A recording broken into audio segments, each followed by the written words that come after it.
Hello and welcome to the Yggdrasil podcast. I am your host, Reddit, and I am happy to have Rurikhan back on. Hey, Rurikhan, how you doing? Hey, Reddit.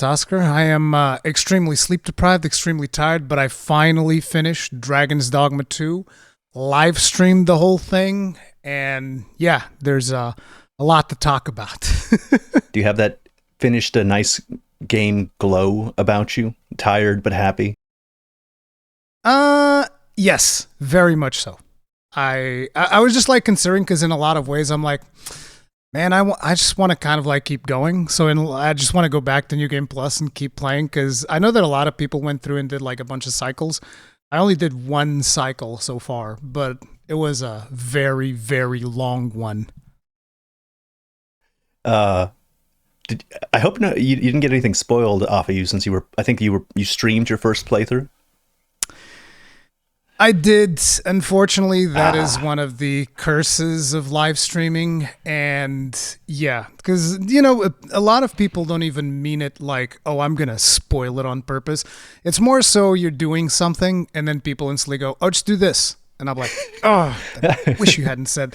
A lot of people don't understand that because they expect that this is a good thing that they're telling you. So I'm not upset at those people, but it is frustrating because you're trying to go at it as blind as possible, and then somebody just swoops in and goes like, "Oh, by the way, here's the solution to the thing you're trying to do." And I was like, "No, I don't want to know. I didn't want the solution. Yeah, I wanted to do the thing." Yeah, exactly. Yeah, I had the same. I've had that problem every time I've streamed a game, blind playthrough. And you're right. It's not that they're being mean. They're not trying to spoil it. It's our whole either they don't consider it spoilers because it's not story related, and a lot of people consider something that's not story related not a spoiler.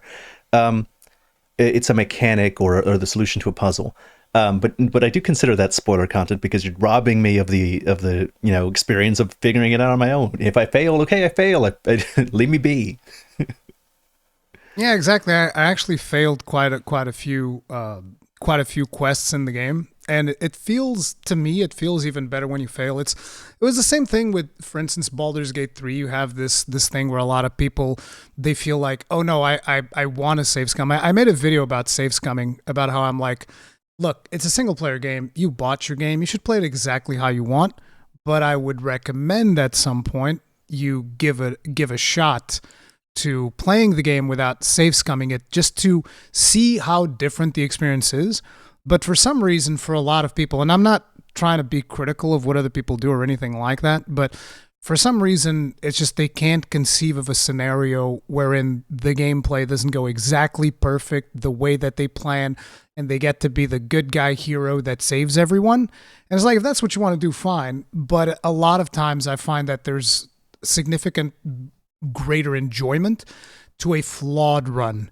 Like, for instance, I didn't do all of the Sphinx riddles. I don't know if we're going to be talking about those or not. Yeah. You know, that's one of the things that I messed up along the way. But I don't want to push us ahead of schedule. So no, but I do want to say this ahead of time before we get any further. This is not a spoiler-free podcast. This is a spoiler-full podcast. I'll probably put it in the title. This is not a safe space. Yeah, he's finished the game. I finished the game, and we're going to be talking about pretty much the whole thing, including the end game, the mechanics of the end game, the ending of the story. It's just pretty much everything. So this is your spoiler warning. You should leave if you're not done or you don't want to hear it. Exactly. I figured that would also be a good thing to get out of the way at the very beginning, so that people are aware of what's going to happen. I also made a video on Baldur's Gate 3 talking about giving recommendation that you shouldn't save scum. But one of the things that I've noticed that I can't seem to convey to people is that I'm not telling you what to do. Exactly. I don't know how else to say it other I'm not telling you what to do. I'm giving you advice because I think that there's a significant percentage of people that will listen to that advice and have a better time not save scumming. You know, you hear a lot of stories. Like, you should be convinced even if you hear one story, of people save scumming, and then it dilutes their experience. They're like, once I started save scumming, I couldn't take the game seriously because I would just save scum. I got addicted to the thing, and I ended up not finishing the game. Like, there's tons of situations like that, not just in Baldur's Gate, in any game that allows you to do something like that. Wait, you didn't finish the game, or is that just like a hypothetical story? That's a hypothetical story talking about it. I also didn't finish the game, but not because of save scumming. I didn't finish it because of Act 3 is hanging on by a thread. it was also extremely long. Like, it was just so... I got to Act 3, I got overwhelmed by the amount of stuff in Act 3, and and I had and when I had played it, I had heard that it wasn't... Act 3 was rough. It had bugs, apparently, lots of lots of bugs. And a lot of people told me it was the weaker act. So, given that I had already been playing for so long, and I was trying to get everything. I was trying to figure everything out, play by myself. Yeah. It was taking me a long time. I got busy, and then I just got distracted, and I was like, I can't do this right now. It's too long of a game. Yeah, I can understand that. But getting us back on topic, it's like, it's very hard nowadays when you are making a video to cross over the point, because it almost seems like for a lot of people, they'll watch a video and they need to either completely agree with what the person is saying, or this person is a terrible human being for existing.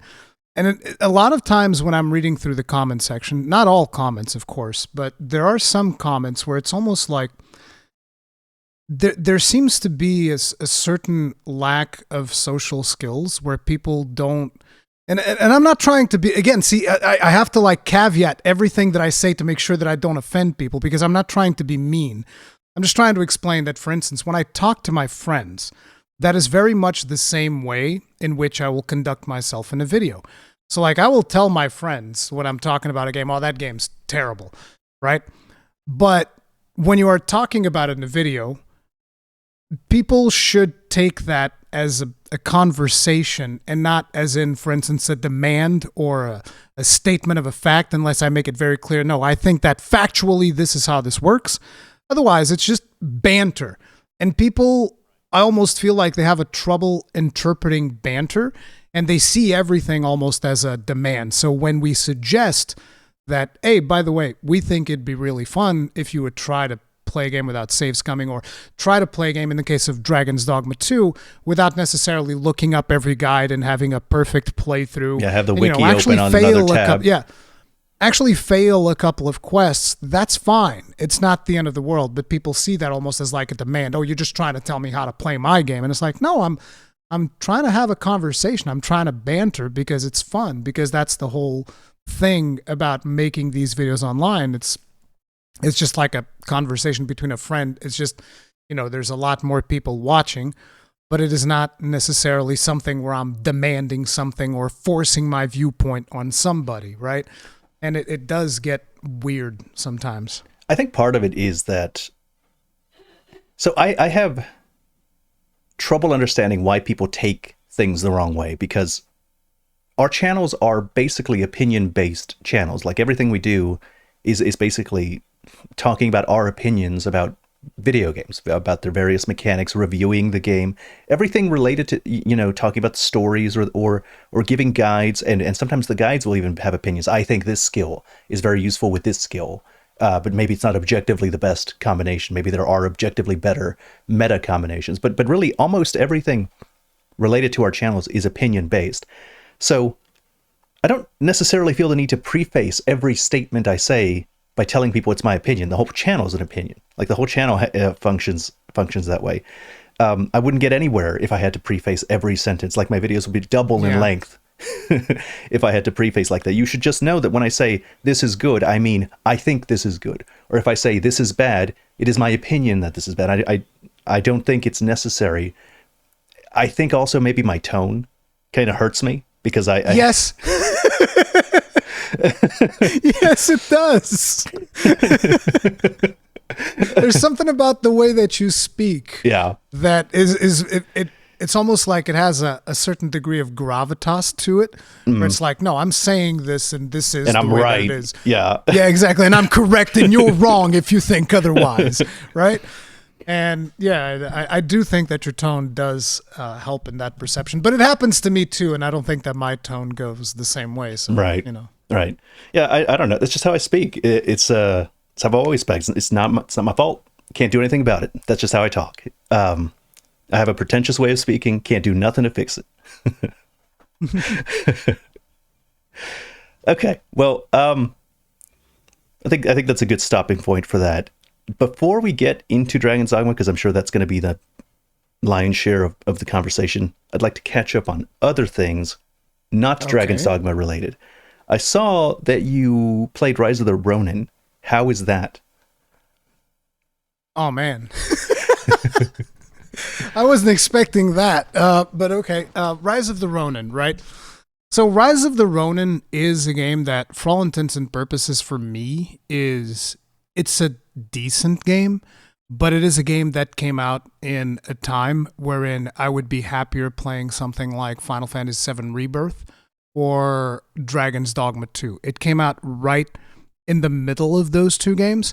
Now, luckily, I was given early access by PlayStation, but that allowed me to sneak it in right before we gained access to Dragon's Dogma 2, which gave me a decent chunk of time to actually play the game.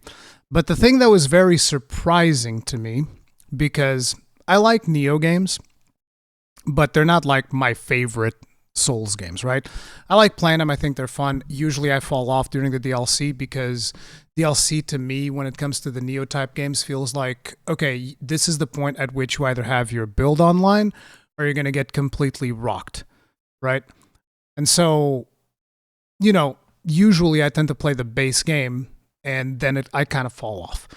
So when it came to Rise of Ronin, I started playing it, and one of the first things that I noticed is like, this feels easier than other Neo games. And for starters, the game has 3 difficulty levels right off the bat, whereas in Neo games, it's usually you progress, then you go into New Game Plus, and you have the Way of the Warrior, and then the Way of the something else, and so on. There's like 3 difficulty levels, but they're like progressive, almost like New Game Plus type scenarios. You're expected to be much more geared. This one just has 3 difficulty levels off the bat, which to me was like, that's weird. But I go into the hardest difficulty level because they tell you, oh, you can just change this whenever you want. So I was like, okay, so I'll go to this. I'm probably going to get my ass kicked, and then I'll want to downgrade to medium or something and keep going. Except I never really got my ass really kicked. I was like destroying stuff. There were a couple of encounters where I got stuck for like, I don't know, 5 attempts or something like that. But other than that, I found the game to be significantly easier than Neo, which is not a bad thing because it is an open world game and people want to, I'm assuming that they wanted to allow this for a wider audience. But then the biggest problem with the game, in my personal opinion, is that you have a game that feels very dated for 2024. And when I say dated, a lot of people focused on the visuals, which I do think that the visuals are very dated. And I'm not saying that that is a problem for a Team Ninja game because most people don't play Team Ninja games really for the visuals. But fundamentally, not just the visuals are dated, the open world activities are very dated because it's like, oh, go catch my cat, go find this item out in the world, go kill this one person somewhere because of reasons, clear out these camps, the usual open world stuff that you tend to have in most open world games, almost Ubisoft like in formula, right? And then on top of it, they simplified the combat, which was one question that was asked of me because I was allowed to say I'm playing the game. And so, okay, since I'm allowed to say this, I'm just going to ask people what is the biggest question that you have ahead of the preview period, right? And so the most asked thing, bar none, was like, how does this game's combat stack upon Neo 2? And I'm not kidding. I had 100 messages, easy, of people asking this question.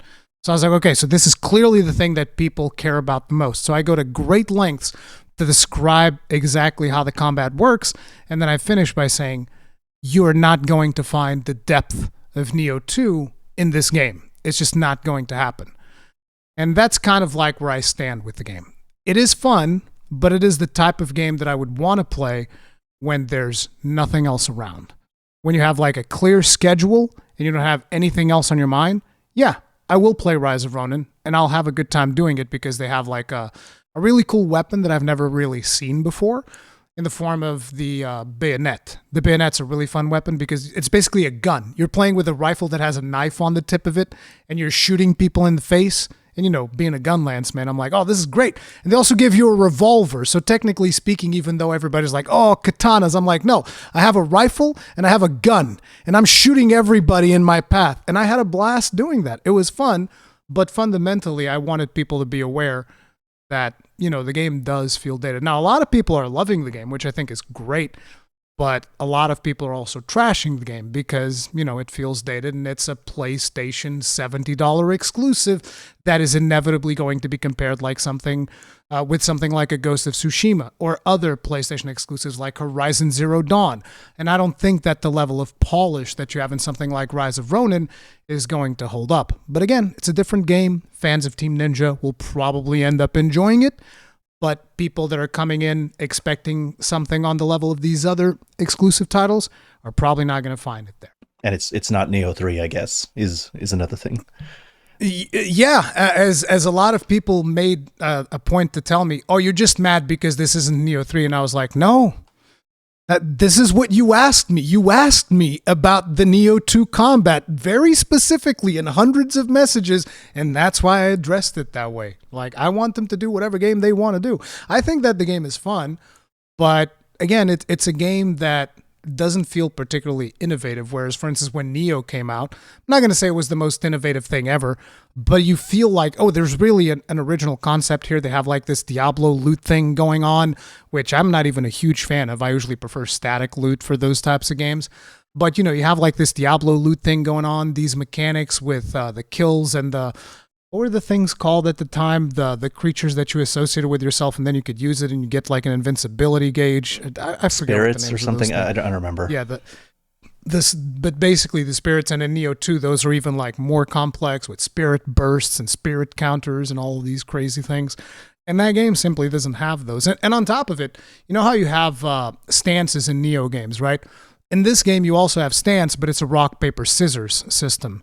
So the enemy is going to have a certain stance that they're going to be in, and you're going to have an advantage to swapping to the stance that counters their stance. So rather than stance dancing to achieve certain movesets, you're usually stance dancing to get the rock to the enemy scissor. But it is fun. I like it. Particularly one of the things that I would highlight is the traversal. Traversal is a lot of fun because you can glide and then you can drop from the glider, instantly jump on the horse, and keep going. Horse Feels good. Oh, let me say something. The horse let me say animation. something about that. Let me say something about that. So I was kind of interested in Rise of the Ronin. I think I had highlighted it in a video a while ago because I liked the time period that it comes in, and I saw Matthew Perry as a character, and I'm like, oh, they're depicting Matthew Perry. It's like it's a very interesting character, and I like seeing depictions of him in the black ships and all that stuff. It's like, okay, this is a very cool time period. Let's explore on this. Oh yeah, go ahead. I'm sorry to cut you off, but like that's one of the things I didn't talk about. But one of the most fun things to me so far has been the story. I actually really like the story and interacting with the characters. That has been really, really cool. You get to choose like a faction, which you can be either anti-shogunate or pro-shogunate, and then I think that there are actually different things that can happen. So one of the things that happened to me that was really interesting was how I was in a mission where I was basically going for the anti-shogunate faction.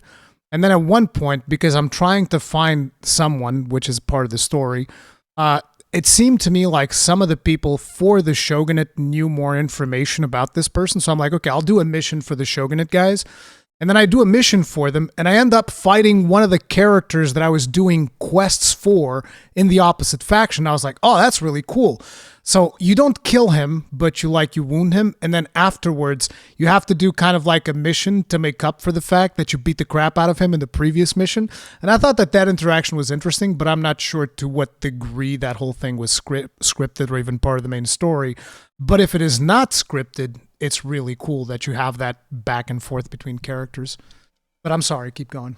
You were saying that Matthew Perry story. Okay, yeah. I was nominally interested in it, but as I saw more footage, like I don't know, it looked dated. It is. The animations looked weird in some places, and my interest kind of dwindled. I was like, all right, well, I'll wait for reviews, and I didn't really pay very much attention to many reviews, but nobody seemed to have like, oh, it's just great. Like nobody seemed to have it's perfect, flawless, 10 out of 10 review, very, or at least very few.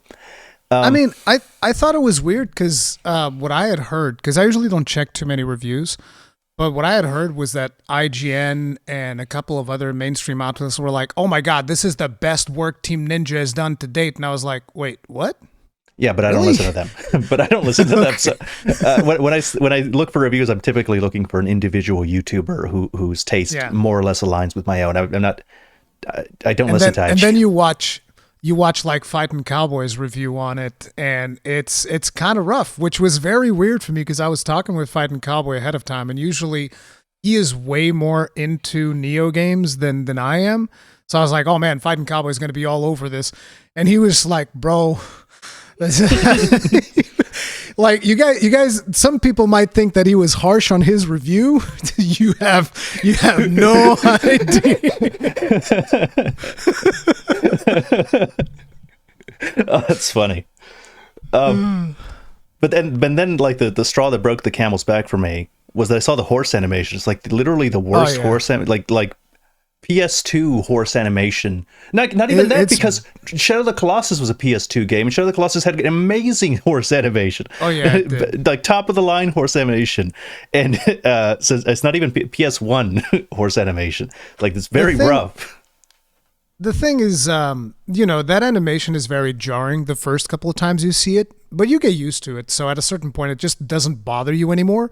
But it is definitely problematic. I mentioned it in my first preview video, but like I said, I don't know, 5 hours in, I was like, I don't care. I barely even look at the character when I'm running on top of the horse anymore. I'm just looking at the place that I'm going to. So the horse just kind of like blends in. It doesn't bother me anymore. But yes, it is very much jarring. It's like that horse has, there's some skeleton problems in there or whatever. It is very weird. But it handles okay. Like it doesn't handle bad or anything, if that's a concern. Okay. It seems like the kind of thing, if I do get it, it'll be a sale. It's not like I gotta buy it right now kind of thing. That's one of the things that I advised people. Because that's one of the biggest problems about the game is the fact that it is a PlayStation $70 exclusive, and therefore I'm going to judge it based on those merits. And I was like, if you were selling this at the $40, $50 range, easy recommendation. At $70 range, you need to be a really big fan of Team Ninja style of game to get it. But, once that thing goes on sale, I think it's a solid purchase. I think people will enjoy it. And like I said, the story to me was actually one of the highlights, with the exception of a very specific thing that I don't want to get into, but it was a little bit weird. It actually involves Matthew Perry, strangely enough. Oh. Well, I guess to avoid spoilers, I can tell you. I don't care. It's really up to you. It's your podcast. Yeah, you know what? I'm not going to play it anytime soon, or maybe at all. So, spoiler warning to anybody that cares. Tell me what happens. So it's like at the beginning of the game, you're sent on a mission to go kill Matthew Perry. That's your very first mission. That's very cool. And you're part. Here's the thing. I don't know anything about this Matthew Perry character historically because I'm Portuguese. A lot of people think I'm American. I'm not. I know nothing about Matthew Perry, okay? But you come from a village which is called the Village of the Veiled Shadows? One question. Doesn't your country have a history with Japan being Portuguese? Like, didn't you guys give them guns? Maybe. I'm not a history buff. I'm gonna be real. All I know is that we used to own the seas, dude. We were the best ones. We were the by best. far.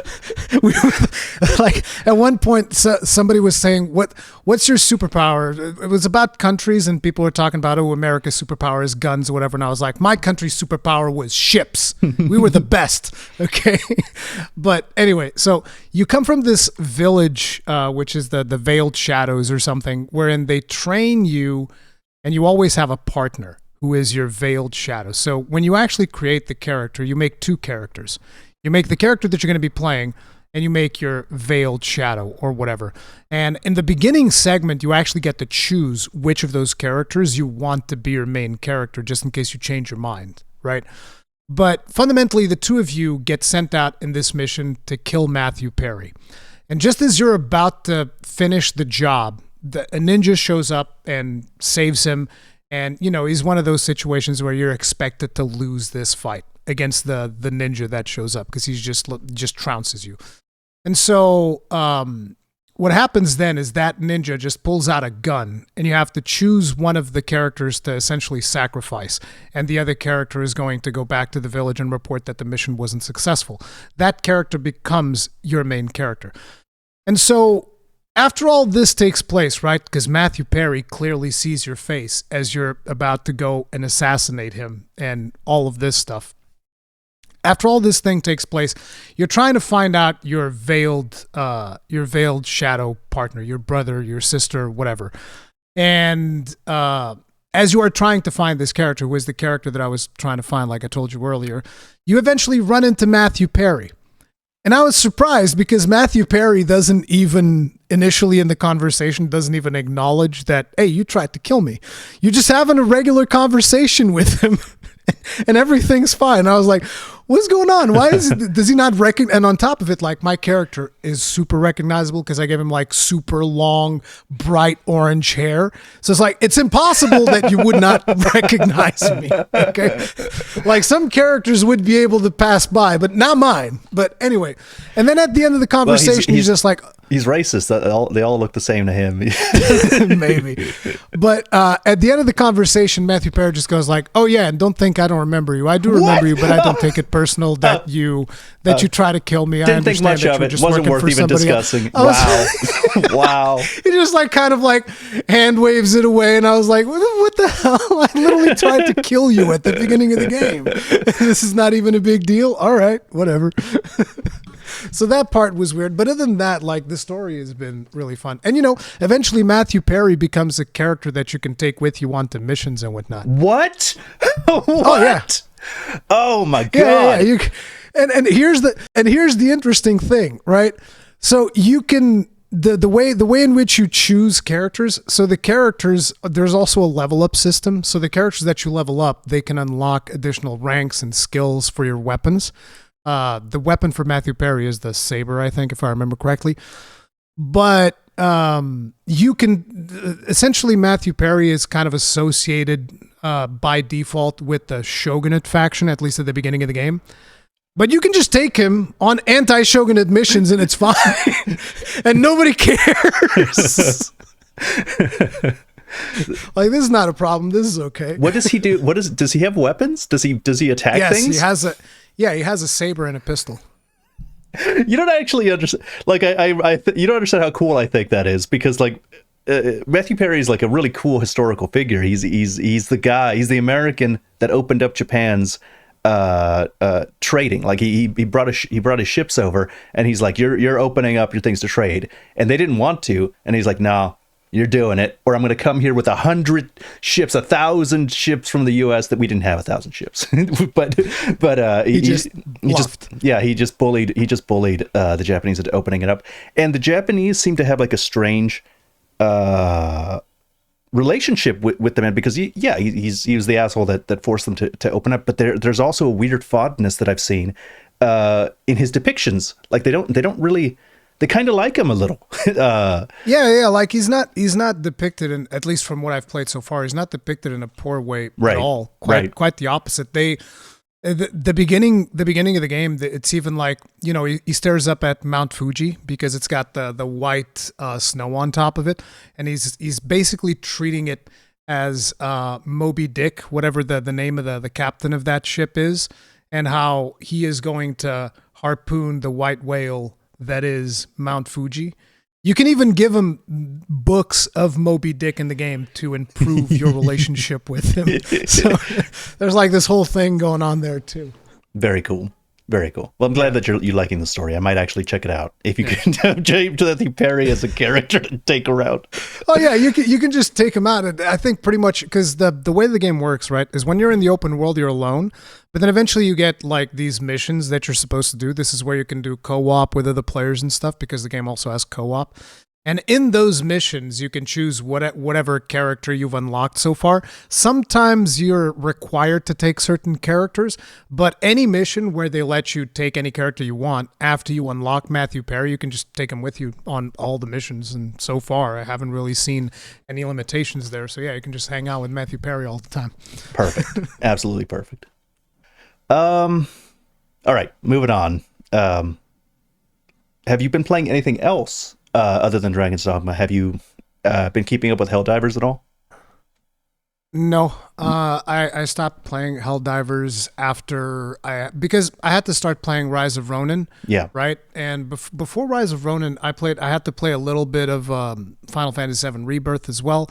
I wasn't able to get back to that, unfortunately. I really want to jump back into Final Fantasy, so it's like before I jump back into Helldivers, I would want to get some of these other games out of the way. But it's not because I am not hyped about Helldivers. It's more so, I'll get back to it eventually. I just have all these other things that I want to play now. Like the next game that I want to get into is actually No Rest for the Wicked. So Ooh, I wanted to talk about that as well.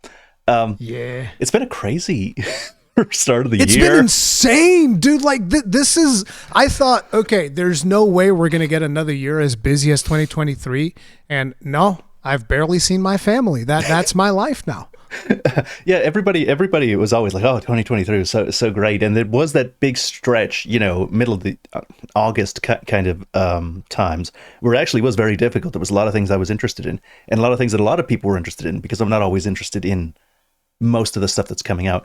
But then 2024 comes out, and it's just the year just starts off running. It just doesn't stop from the beginning to now, and it's still continuing. Yeah, because I want to play No Rest for the Wicked. I want to play Stellar Blade. And then not immediately after Stellar Blade, but shortly after Stellar Blade, we're also getting the Elden Ring DLC. So, yeah, it's friggin' insane. I am hyped for Helldivers as well. I'm just kind of waiting for more content, and there's other stuff to do. I'll come back if they bring in a third faction, the Illuminate, or if they add me another mech. I really like the mechs. But currently they fixed the mech and they messed up the rockets. They don't go where you're aiming. So I'm like, oh, well, now I can't play this. I'm literally unplayable. No mech, no game. I didn't even get to try out the mech, but I saw the other day a clip that apparently the GM guy went into somebody's game and just gave them like an APC vehicle. And I was like, what the hell? It just like shows up in dude's game. Oh, I gotta go. Here you go. Have this car. And dude was like, oh, what the hell? And it was like a multi-seat car and whatnot. I didn't pay too much attention to it though. But yeah, that game looks like it's doing a lot of really cool stuff. But at the same time, I've been seeing some videos of people saying, oh, it's doing all of these things wrong. And I was like, oh, is this an actual legit complaint? And apparently it is, because you're saying like rockets aren't firing properly and whatnot. Did they buff the laser? Because that was one of the big first weapons that I got, and it sucked. It was terrible. They buffed it a lot. They buffed the laser. When I do get back, I want to try that, because the laser was a really fun weapon, but in terms of like concept. But then you would shoot it and you'd be like, bro, my machine gun would destroy this thing in like less than 1/3 of the time. This laser is worthless. I don't know what's going on. Yeah. So when does No Rest for the Wicked come out? 18th of April in early access. Early. I guess I'll try it. I know that the company that makes it made the Ori games, and I have been pressured by people to play at least one of the Ori games, saying it's really good. So I might try the Ori game before that comes out. People are really excited for No Rest. It does look really great. It does. I love the animations that they got going on that thing. It looks really cool. I kind of like how big the hands are on the models, like just gigantic, gigantic, like stomach-sized hands on each of them. Even the female model, just huge. Yeah. It's the contrast with the tiny baby hands they gave me in Dragon's Dogma 2. They gave me tiny baby hands. But no, that game looks like it's going to be a lot of fun, so I'm kind of hyped for it. Are you going to play Stellar Blade? I tried the demo. I liked what I was surprised, actually. I didn't realize going in it was going to be have strong parry mechanics and dodging and that kind of exploration. I was kind of surprised by it. Gave me some Lies of P vibes from the parrying, how strong the parrying was. And I was like, okay, this is pretty interesting. And the music was really nice. I believe I love the music. They're doing something that reminds me a lot of Nier. So I was like, oh, I'm all about this. I believe the composer for Nier is doing the music for Stellar Blade, or his company. So it's either him or the company that he runs is doing it. Because I was like, okay, this sounds very, very familiar. and we know that it was inspired by Nier. The director apparently is like, yeah, we're definitely taking inspiration from here. I'm a fan of Nier, so it's pretty great. Like it played a lot better than I thought. I thought it was just going to be the funny, haha, I'll do the demo because there's a hot character here, and everybody's talking about it. But a lot of people are still, even after the demo is out, they're basically just saying, hey, all you guys want out of this game is the soft core porn. It's like, no, you don't understand. The gameplay is actually pretty fun. So yeah, no, surprisingly good. I saw that you beat the boss there a little faster than me, a little bit faster than I did. I almost got it on the second attempt, which was very surprising for me because I felt like I hadn't really mastered the combat system, and I was brute forcing some of the mechanics. So there's a mechanic that they add to that boss, which is the purple glow mechanic, which they hadn't explained up until that point in the demo. Yeah, I didn't get it either. Did you figure out what the mechanic for that was? Chat told me that it was dodge backwards. But I was like, I didn't have the muscle memory because I was basically playing Dragon's Dogma. So I'm 42 years old. It takes longer for my brain to adjust to new mechanics. But like what I did was, whenever he's glowing purple, I'll just do the special and it just cancels him out of it. So I did just brute force it. I don't care about mechanics. As a matter of fact, when I killed him, that's what I did. I stacked up all of the specials that I could. And then I got one opening and I was like, I'm unloading everything. And I killed him. I was like, yep, that's good. It was surprisingly fun. I really like the hold down the triangle button to like teleport to them, and it goes on a cooldown, so you can't just spam that. It's like, that's neat. That's a good mechanic. There's a Mikiri counter like mechanic, like from Sekiro, the blink strike, like when he telegraphs an attack, you can teleport behind him and do an attack. Very Mikiri counter like, and it's even the same movement, forward circle.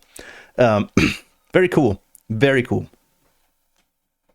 Also, the lady is hot, so there's that. There's this. It is true. And the thing that I find weird is why are people so against it? Because like Bayonetta was like this, and there's also people that are against Bayonetta as well.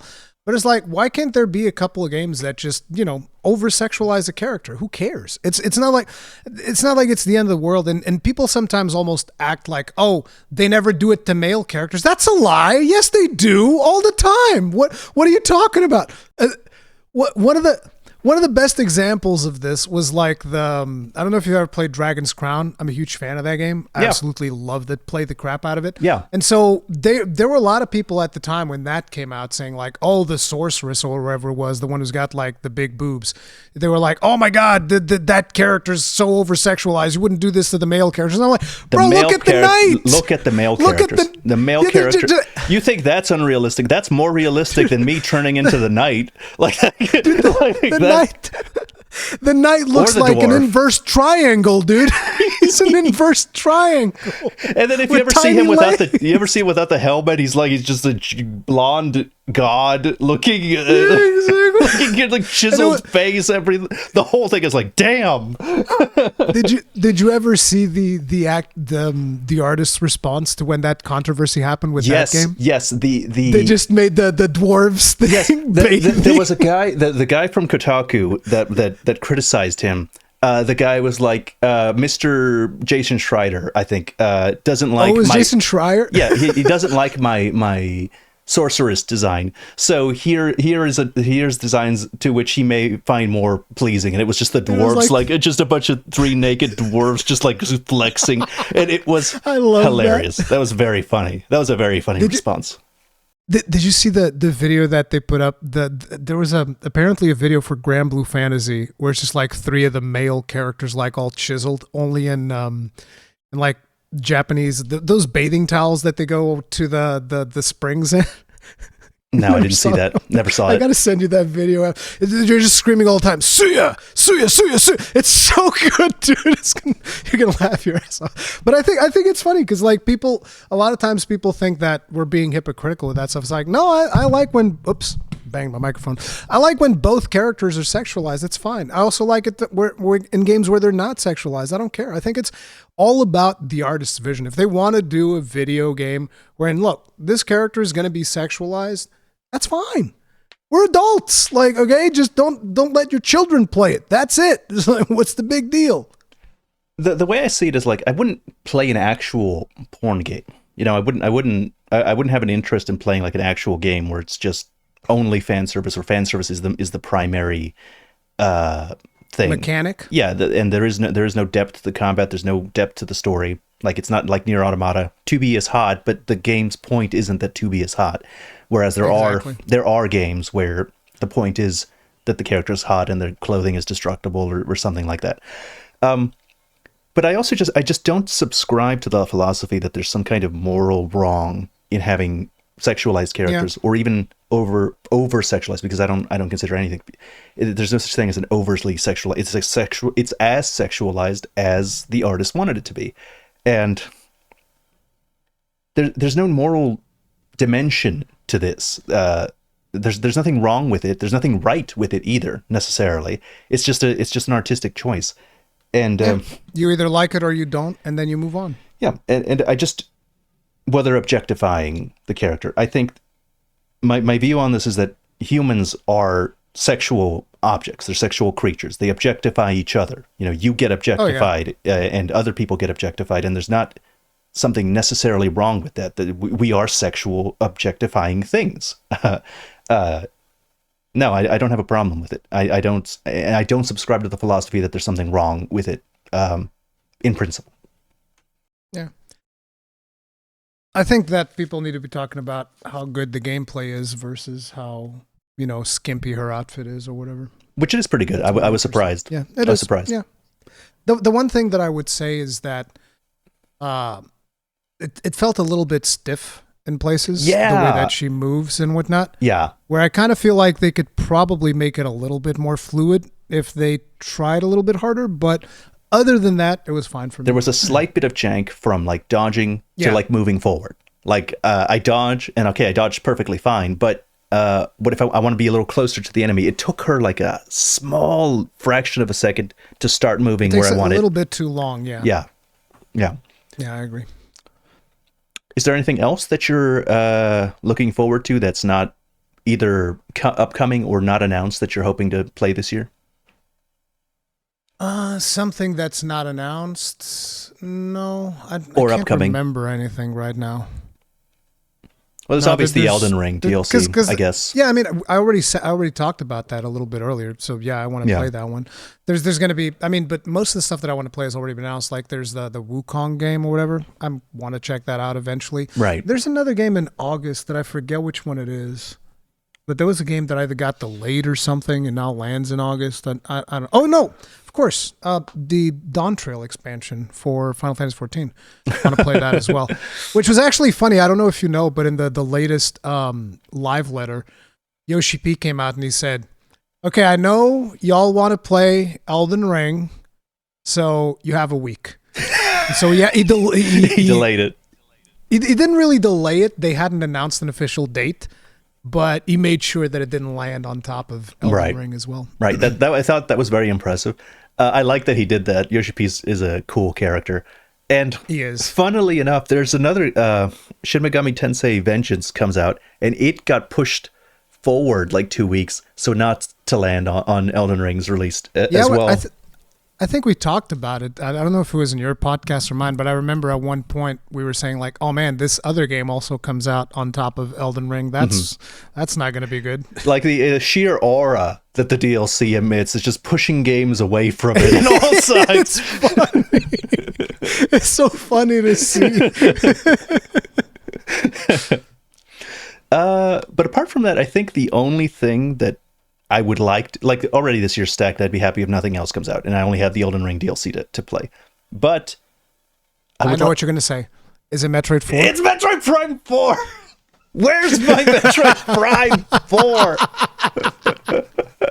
I knew it. I saw the tweet. You were like going back and forth with Zeostorm the other day on April Fools, and I was like, it's going to be Metroid.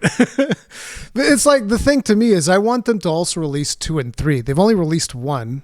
So I want them to release 2 and 3. I haven't played through 1 again. I mean, I've already played 1 on the Wii, and then I played 2 on the Wii. Never played 3. And I would like to replay all 3 of them before 4, but I'm not going to live stream that. I'm just going to play it at some point if I can find the time, because if the year keeps going the way it's going, we're not going to have any time to do anything. I would like the remaster for 2.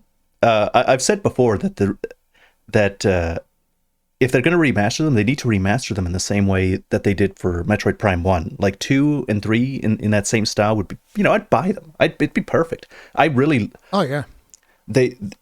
I think that should be the gold standard for any kind of remaster / remake thing. The way that they interpreted the art style and they just upped the graphics. Everything's the same but better. I don't even recommend the originals anymore for Metroid Prime. You should play the new version on the Switch. That's an impressive recommendation, considering you crapped all over my remake of Demon Souls. Yeah, my anti-remake sentiments. But yeah, they should just stop. I don't know what they're doing. Maybe they want to release it for the Switch 2, and it's going to be a release title for the Switch 2 next year, and they're just saving it. It might be. Because at this point, it doesn't make a lot of sense for them to release it on the current Switch with the hardware. It makes sense for them to, no, let's actually push this and show them what we can do in the next hardware iteration that we're working on. I think that makes sense. It could also be like a Breath of the Wild situation where you do release it on the Switch, but also release it on the next console. Yeah, it's cross generation. Yeah. Mm-hmm. Okay. We've caught up enough. Let's talk about the main squeeze, the main topic. Let's talk about Dragon's Dogma 2. We're not going to get away without addressing the controversy around it. So let me just ask you, why are you such a shill, Rurikhan? Why did you shill? Actually, to be fair, shill doesn't bother me at all. Really? Like, okay. You can call me a shill. It doesn't bother me because nowadays people have overused that word to the point where it doesn't really have that much meaning. So whatever, no power call over me. All you want. Yeah. And not to mention that it's like nowadays, anytime I like a video game, people instantly assume that, I mean, not people, because most of my audience doesn't actually do this. This is usually what we call tourists. People that show up because there's hype around the game, and so they show up and they're like, this guy is a shill because he likes video games. Whereas a majority of my audience, and I already know this, which is why a lot of times I don't even talk that much about it, but a majority of my audience already knows what I do and what I like. So they know that if I like a video game, it doesn't automatically mean that I'm a shill. It means that I like a video game. So whenever somebody from the outside comes out, shill, I can't believe you would shill for this game. It's like, I don't care. Like, I like video games. Okay, dude, you want to be mad? Go be mad on the internet. Go scream to a void. I don't care. Call me a shill all you want. Makes no difference. Now, the thing that does bother me, and this is something that people are a little bit too comfortable throwing around, and it really fucking bothers me, is being called a liar. I can't stand that because I don't lie. I don't tolerate lies. I don't deal with people that lie. I can't stand lies. I don't lie. And whenever somebody comes around and they call me a liar, it boils my goddamn blood. That pissed me off, especially because there was the situation with the Cowboy tweet that he then clarified. And it's like, I'm not mad at Cowboy because I understand exactly where he was going with that tweet, because a lot of people were saying, I don't know, when in reality we should clarify what for people that don't know. Yeah, go ahead. So I think Cowboy posted a tweet, and in his tweet he said that all the reviewers knew about the microtransactions that were coming. Wait, you're jumping the gun. Okay, so it's like the situation is game releases, and nobody that had access to the game talked about microtransactions. And so when the microtransactions hit, a lot of people are surprised, like, oh, where are these microtransactions? Like, where'd these come from? We didn't have these in the review. So everybody's going like, oh, Capcom is evil. They didn't tell the reviewers that they had microtransactions in the game, and this is a big problem, and, all of that stuff. And I'm in the camp where it's like, I didn't know. I had no idea that there were microtransactions in the game because I wasn't told. And then Cowboy makes a tweet where he says, actually, everybody knew, and he shows like a small snippet of his email where it had a link to go to the DLC thing. Now, when Cowboy tweeted this, I was like, oh, damn, did I miss that? So I go back and I watch my email, because here's the thing about Fighting Cowboy as well, that maybe some people don't know, whatever, I don't know. But Fighting Cowboy is also one of the realest persons in this industry. He also does not lie. He does not lie. He does not fuck around. He says exactly what he means to. Come hell or high water, that is one guy that you can believe he will always say exactly what he means to. I know him personally. I've met him even in real life. We've had multiple conversations over the years. He will never lie. So the fact that he said that, I started questioning myself. I was like, wait, did I miss this in my email? So I go back to my email and I was like, no, there's nothing here. And then I go back to his tweet and I'm like control Fing my email, which is a small email to begin with. I'm control Fing my email for the keywords that show up in his post. And I was like, no, my email does not have this. And then because, he said what he said and he's trusted by the community with good reason, people are jumping into my video where I said that I didn't know, and they're calling me a liar. And then, other channels are picking up on the drama, and they're saying, everybody knew. And then more people get funneled into my videos like, you knew, you're lying for Capcom, and blah, blah, blah, blah. And I was like, why the fuck would I not just say, oh, I missed it? Like this is one big deal. It's like, oh shit, I missed this line in an email. No, I literally did not know because there were different emails sent to EU content creators. You got a different. If you remember, you didn't have the game as early as I did. Yeah, exactly. We even talked about this. You got it in a different wave of review copies. So it was not a different wave. It was a regional thing. Like EU got it one day later than you guys did, which is fine. It's whatever. It doesn't matter. But, so that is the situation. It was very frustrating to see how comfortable people were just labeling me a liar when I've done nothing but been honest my whole content creation career. And that is one of the things that bothered the fuck out of me. So some people in my comment section, they got some pretty goddamn nasty replies. I'll tell you that. Because I was just like, you know what? Take your pound of flesh and fuck off. Like, I'm done. If you, because the thing is fuck also, off right? was something I also wanted to say in my, I didn't actually say it, but I was at the limit. No, I absolutely did. Because it's the thing that bothers me, right? Is what people don't understand is, keeping up your integrity and your beliefs in this industry comes at a very high price. And in this case, for instance, is me not taking sponsorships from things that I don't believe in, like, say, Raid Shadow Legends. And one of the things that I always like to say, and people might think that I'm exaggerating, but no, because, houses in Portugal are probably cheaper than houses in, the US. And especially because I choose not to live inside a big city, right? I could literally just have, over the years, through the offers that I've been given to shill Raid Shadow Legends, I could have just bought a house. Just like literally buy a fucking house. And I don't, because I don't want to, support a product that I don't believe in, and I don't want to get people addicted to it. I have nothing against people that do this, by the way. Like, people got to put food on the table. My living condition is different from the living condition of someone that lives in the States. It's much more expensive to live in certain areas of the States than it is to live where I live. So I understand if people take those sponsorships and whatnot, you got to put food on the table. It is what it is. But I don't even do that. And then people would expect me to lie for free. For free, yeah. You're insane. For the promise of, like the tacit promise of maybe having more review codes later down the line. And this is the other thing. There's that notion that, like, when you accept a review code, you have to be nice. To me, when you accept a review code, you're expected to be respectful. That's it.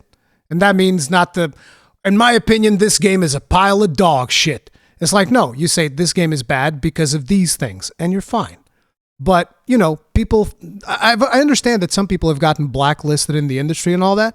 But me personally, never happened to me. And I've always told people that I'm always going to speak my mind. I don't care. And if somebody chooses to blacklist me over it, that's too bad. It is what it is. I don't think it's even true that they won't give you a code if you consistently give them negative reviews, because I think I've heard from like Skill Up, for instance. I think he got blocked by Bethesda or something like that. But again, I don't know. What I can tell you is, for instance, right? EA Games. I was in they have like their content creator program, whatever. I forget what the name of it is. But I was in that. I think I still am. I'm not sure.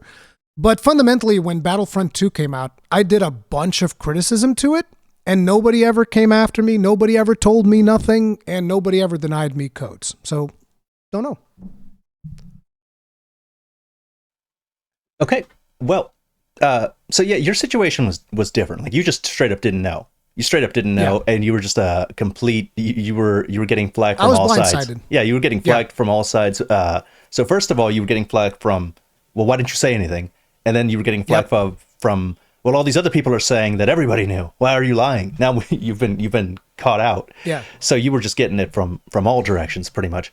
And like it's just the reaction to it was so large in proportion to what happened, because like yeah, I think Asmongold had a whole thing to say about it, and then Cowboy had Asmongold on his thing, and he reacted to it. He had a video before that, and I think there were other creators that were harassed about it. I mean, Yeah, here's the situation. Like, I was talking to Cowboy about what was happening, and Cowboy felt responsible because of his tweet. So Cowboy said, "I'm going to make a video about this," and I was like, "No, don't. I don't. You don't need to do it on my account. Like, I don't care. Like, I'll wave this out and whatever. And some people are going to be mad at me, and it's whatever. You don't need to make a video because of what's happening to me." But he decided to make a video anyway. But yeah, yeah, he's a real one. Um, but like, okay, so I'm happy that people are taking microtransactions more seriously, and that 100%. yeah, because I find that unusual. In my experience, microtransactions and the discussion of microtransactions, if anything, it's been the other way around. People seem to fight for the right to pay money for stuff. Oh yeah. I've had almost the exact opposite reaction throughout any time I've spoken on the topic. But these microtransactions were very minimal. Probably the least intrusive microtransactions Capcom has done in what, 5 years, like 10 years, probably about as intrusive as the original Dragon's Dogma microtransactions that they put 12 years ago or 10 years ago, whenever that was. So it's like, why did they latch on to this specific series of microtransactions to blow up about? I had trouble understanding it. I don't understand why this one got as much. I was talking to Cowboy about this in a podcast, and one of the things that we were talking about is how the microtransactions in Resident Evil 4, by the way, I don't really usually play Resident Evil games. I think they're fantastic, but it's not really my type of game. But apparently in Resident Evil 4, the microtransactions were way more egregious. You could straight up upgrade a weapon to the maximum by buying tickets or whatever it was. And you could just buy the weapon maxed out and completely break the game's progression that way. And so to me, that is way more egregious. But one of the things that we came to the conclusion of was that apparently those were added 2 weeks after the game release, whereas these were added on release, which is probably why you saw a lot less backlash. No, hang on. That's way more scummy, though. That's way more scummy than this. It is, because but what I'm saying, but listen, what the reason I'm saying it is because at that point there's less attention to the game. Okay. So there's not as much critical mass to generate a backlash this size, right? Right. I think that was one of the reasons, but I'm not saying that this justifies it. I think it's always important when we're talking about these microtransactions and how harmless they are. It also doesn't mean that we're defending their right to be there, because I don't think they should be there. I don't think there's any room for microtransactions in this game that cost $70. And on top of it, they're selling you things like Rift crystals or Port crystals. But at the end of the day, I also want people to understand, even if just for, consumer awareness, that those microtransactions are pretty much worthless. Like, people were acting as if the Port crystal is the only way to do fast travel in the game. And I was like, no, that's just not the case. Yeah, there were people that assumed that was what it did, that you couldn't unlock fast travel without paying for it, or that you couldn't start a new game unless you paid for it every time. Unless you paid for it, yeah. That was the other thing. People thought that in order to start the game, you needed to pay $2. And I was like, bro, are you insane? Like, I mean, come on. This is just not reasonable. And the thing is, I understand where people are coming from when they see this escalating to this degree. And they're like, no, let's keep pushing this narrative so that people understand that microtransactions are really bad. But the problem is, if you have to lie to get your point across, is your point across that valid? I think there's plenty of reasons to criticize the microtransactions based on their own merits without having to lie about it, which is what I saw a lot of people do. And that kind of bothers me because, again, I don't like lies. That's the only reason I even made my video explaining exactly what each of the microtransactions was and how useful they actually were. Wherein the only thing that I find more egregious is the port crystal. But even that, it's like, I'm not justifying it. I think it's wrong. I think it shouldn't be there. It's just not as bad as people were making out to be. Yeah, people were making it out to be like the port crystal is the eternal fairy stone or something. Yeah. See, the thing with the port crystal is that all the other microtransactions none of them are bad, but the problem with the port crystal is that they're bad. I actually disagree with that. I think they're bad. I think all of them are bad. Yeah, obviously they're bad. They're not that bad. Is what I'm saying. It's not as bad as people were making it out to be. Yeah, that I agree with. But the port crystal, that one's a sticking point for me because Itsuno went out of his way to talk about the joy of exploration, the joy of not having access to fast travel all the time. And when you have an item that you're selling for money that makes it even a slightly easier to fast travel early in the game, and early in the game is when it's most difficult, Yes. When you're out there most of the time, that's not a good look. It's just not a good thing to include. Yeah, go ahead. Which is one of the reasons that I think that Itsuno might have not even been involved in this decision. Like somebody just said, okay, put a port crystal in there. Because I don't think that Itsuno would be happy about that, but that's pure speculation. I don't know if that's the case or not. Who the hell knows? Or maybe it's Itsuno's way of going like, hey, you know what? You guys want microtransactions? Here you go. Put this in there and see the reaction that you get. Idiots. See how you like it. Now deal with this backlash, this PR nightmare, and how many sales has this game lost because of some stupid thing that hopefully they make no money out of. Well, yeah, I wasn't happy with it. The issue is for me, like I also got a bunch of like you lied, you hid your things, you were neglectful. Yeah, I saw you making 2 videos. I was like, I shouldn't have made the second one. The second one pissed me. I was just pissed. And the second one I was just pissed. The first one got my point across. I deleted the second one eventually. But you did? Yeah, I deleted. I didn't like my tone. I was angry. So I didn't. I could tell you were really. I was mad. I didn't like the tone I was taking with the viewership. So I deleted the second one. The first one I kept up.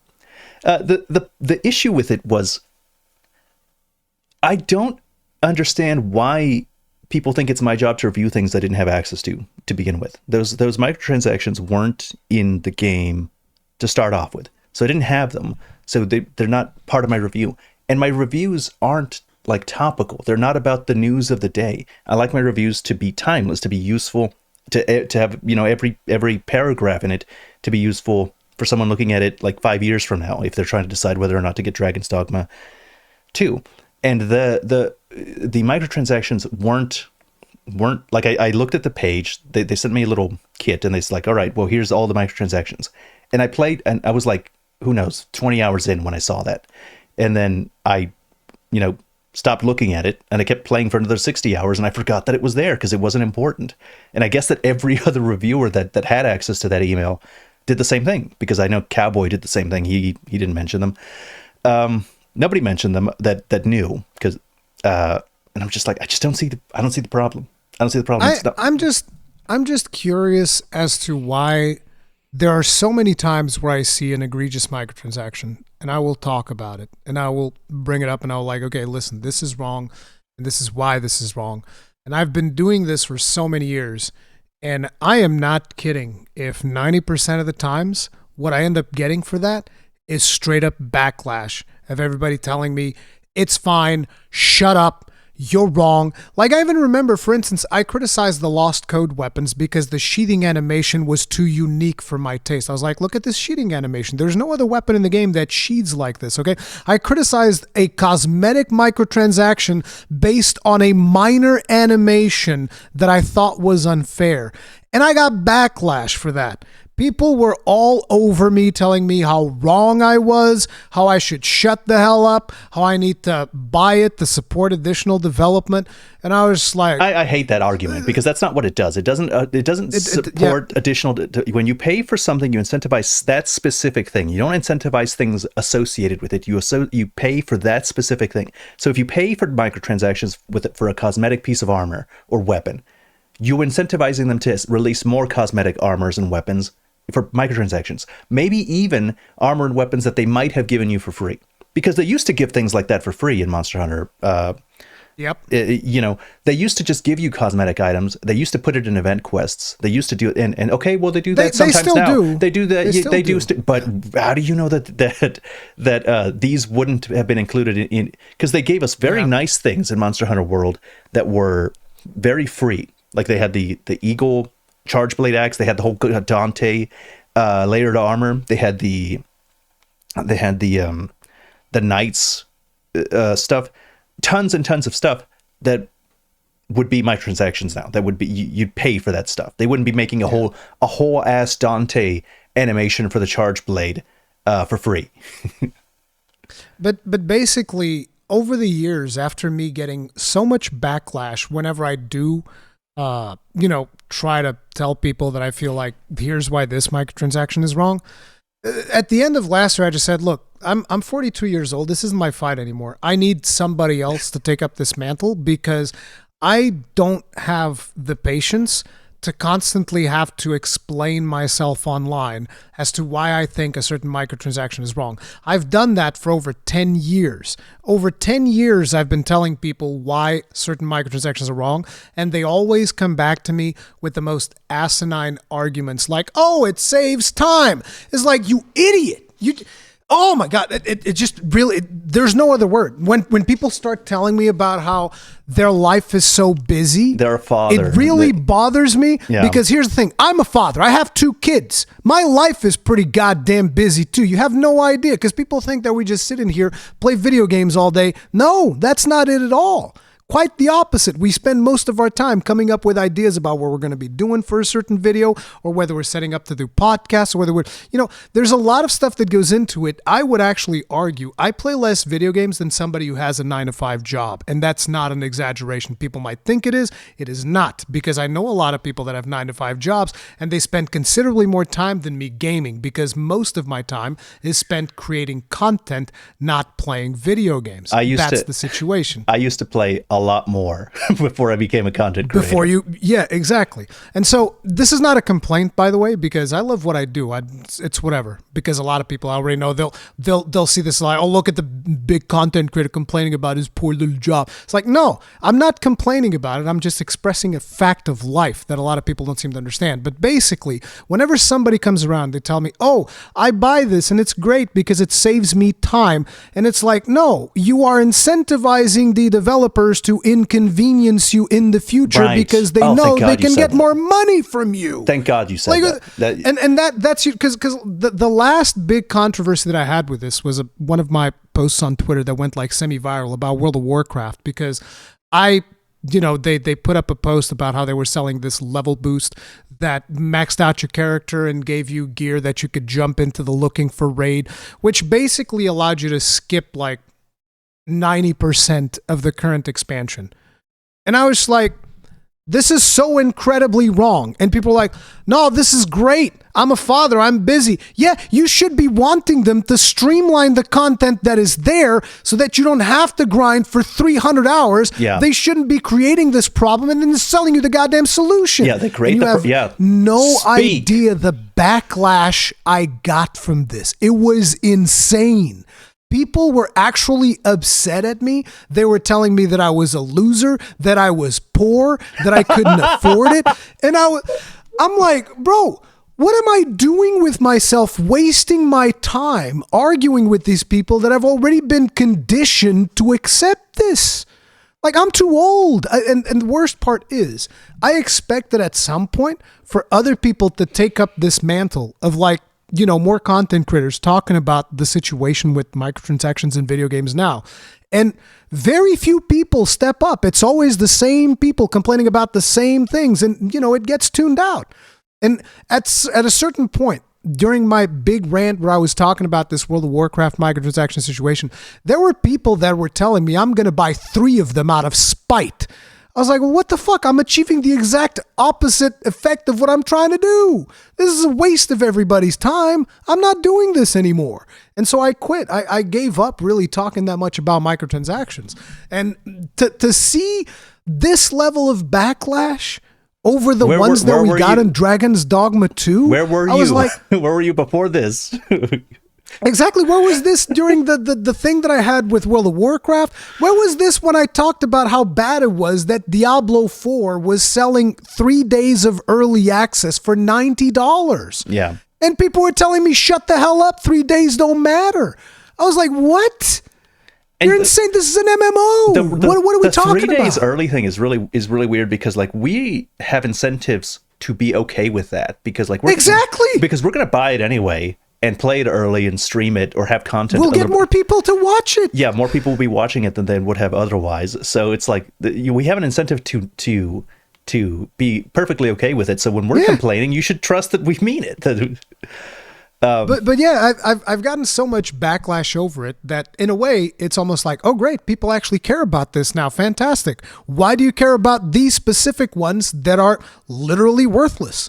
And then there's the people who are so disingenuous that they go. There was this one post that I saw on Twitter that really bothered me. Like this one guy goes into the Rift, looks at it like a sexy pawn that was like 40 levels above him or some ridiculous thing like that.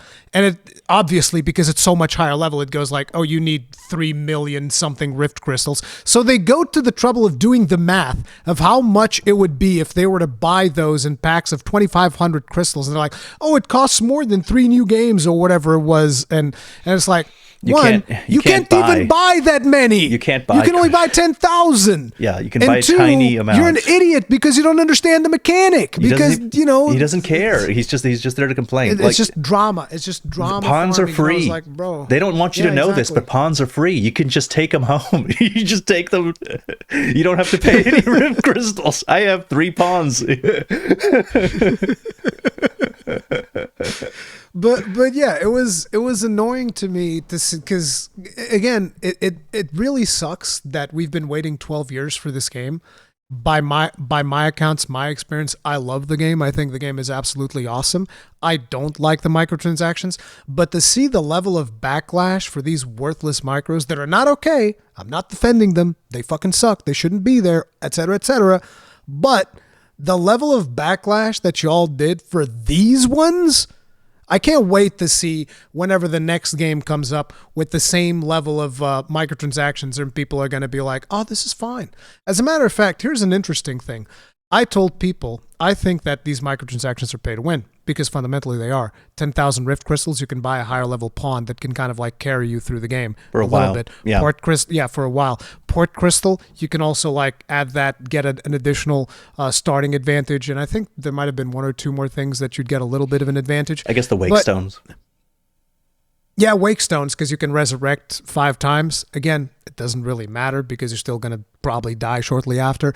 But whatever. There is a tangible in-game effect to them. So I think that they are pay to win, but I also think that you shouldn't buy them because they're worthless. They're not worth the amount of money that you're spending on them, which is why I said in my post, I think these are worthless. This is stupid. You shouldn't spend this money. But the interesting thing that I had was that in my video, I also said Helldivers 2 microtransactions are pay to win.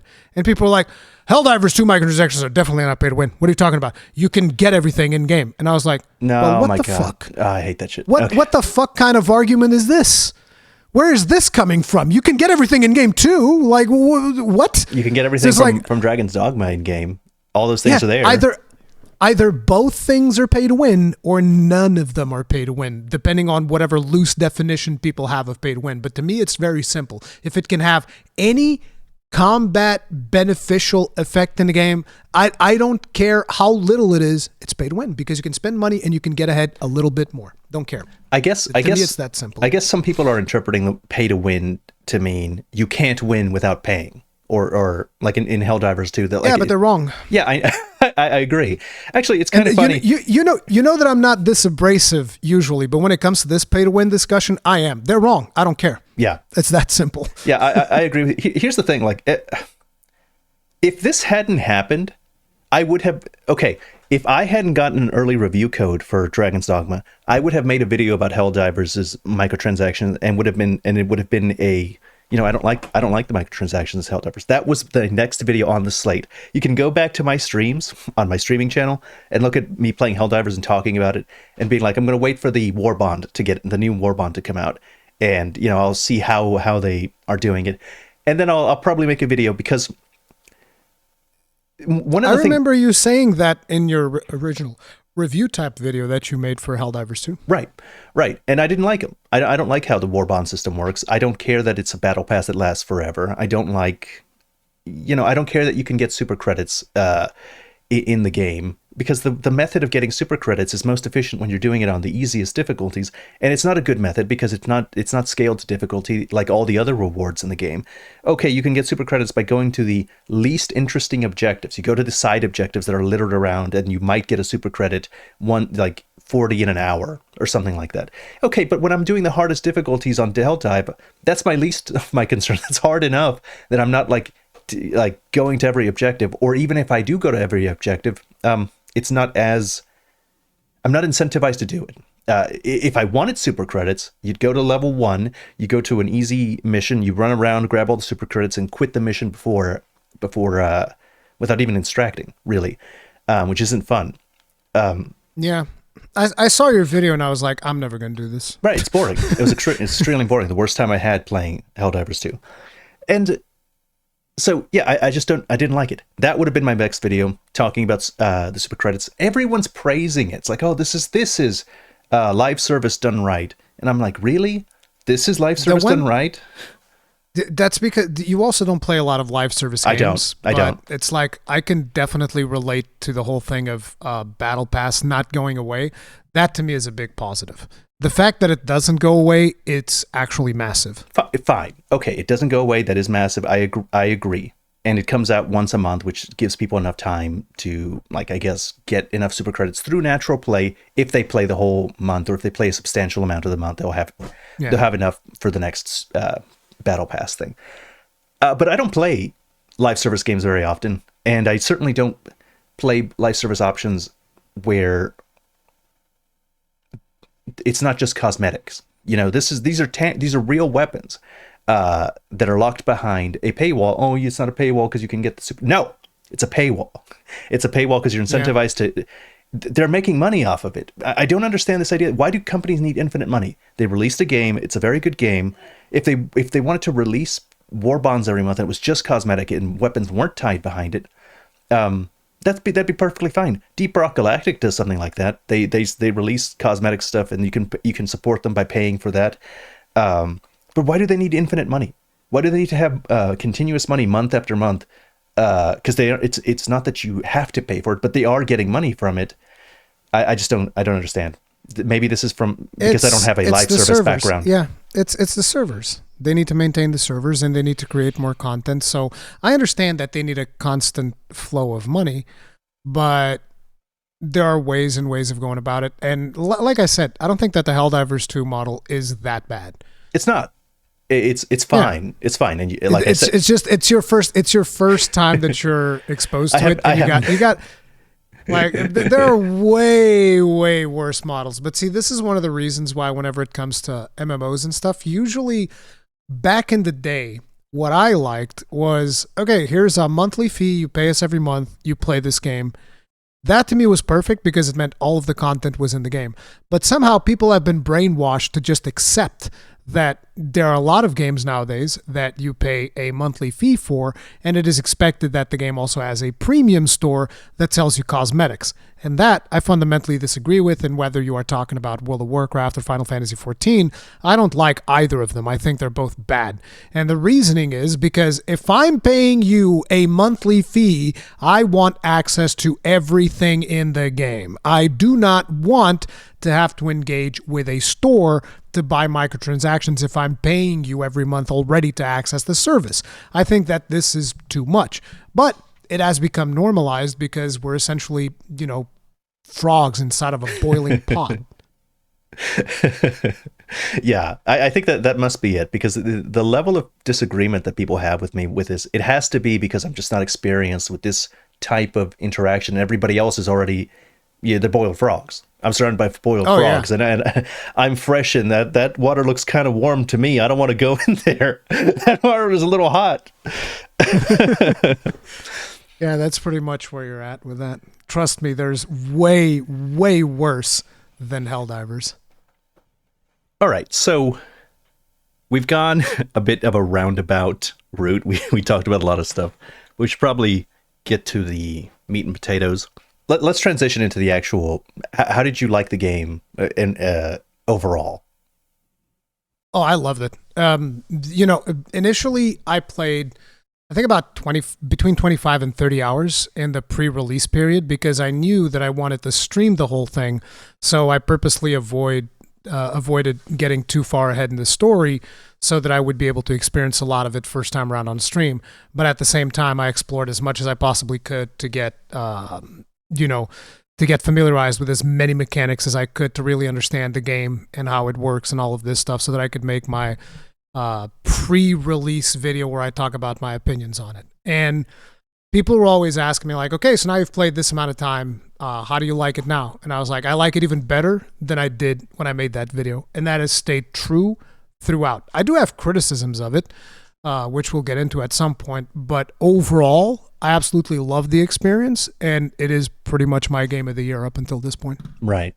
I think it is also my game of the year so far, assuming nothing else happens. And I'm assuming you don't count the Elden Ring DLC, which I don't. Yeah, this is game of the year. Unless Earth Defense Force 6 is in the running, because I've been playing that, and that is awesome. Love that game. But that came out 2 years ago in Japan, so shouldn't count either.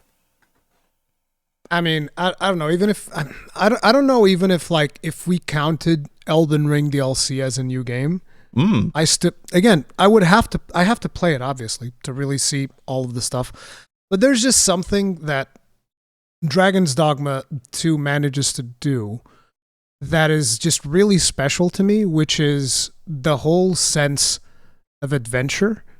There's a sense of adventure when you wander in a certain direction that I feel is very hard to emulate. And on top of it, the class fantasy as to how you kill things in this game is absolutely insane, no matter which vocation you're playing.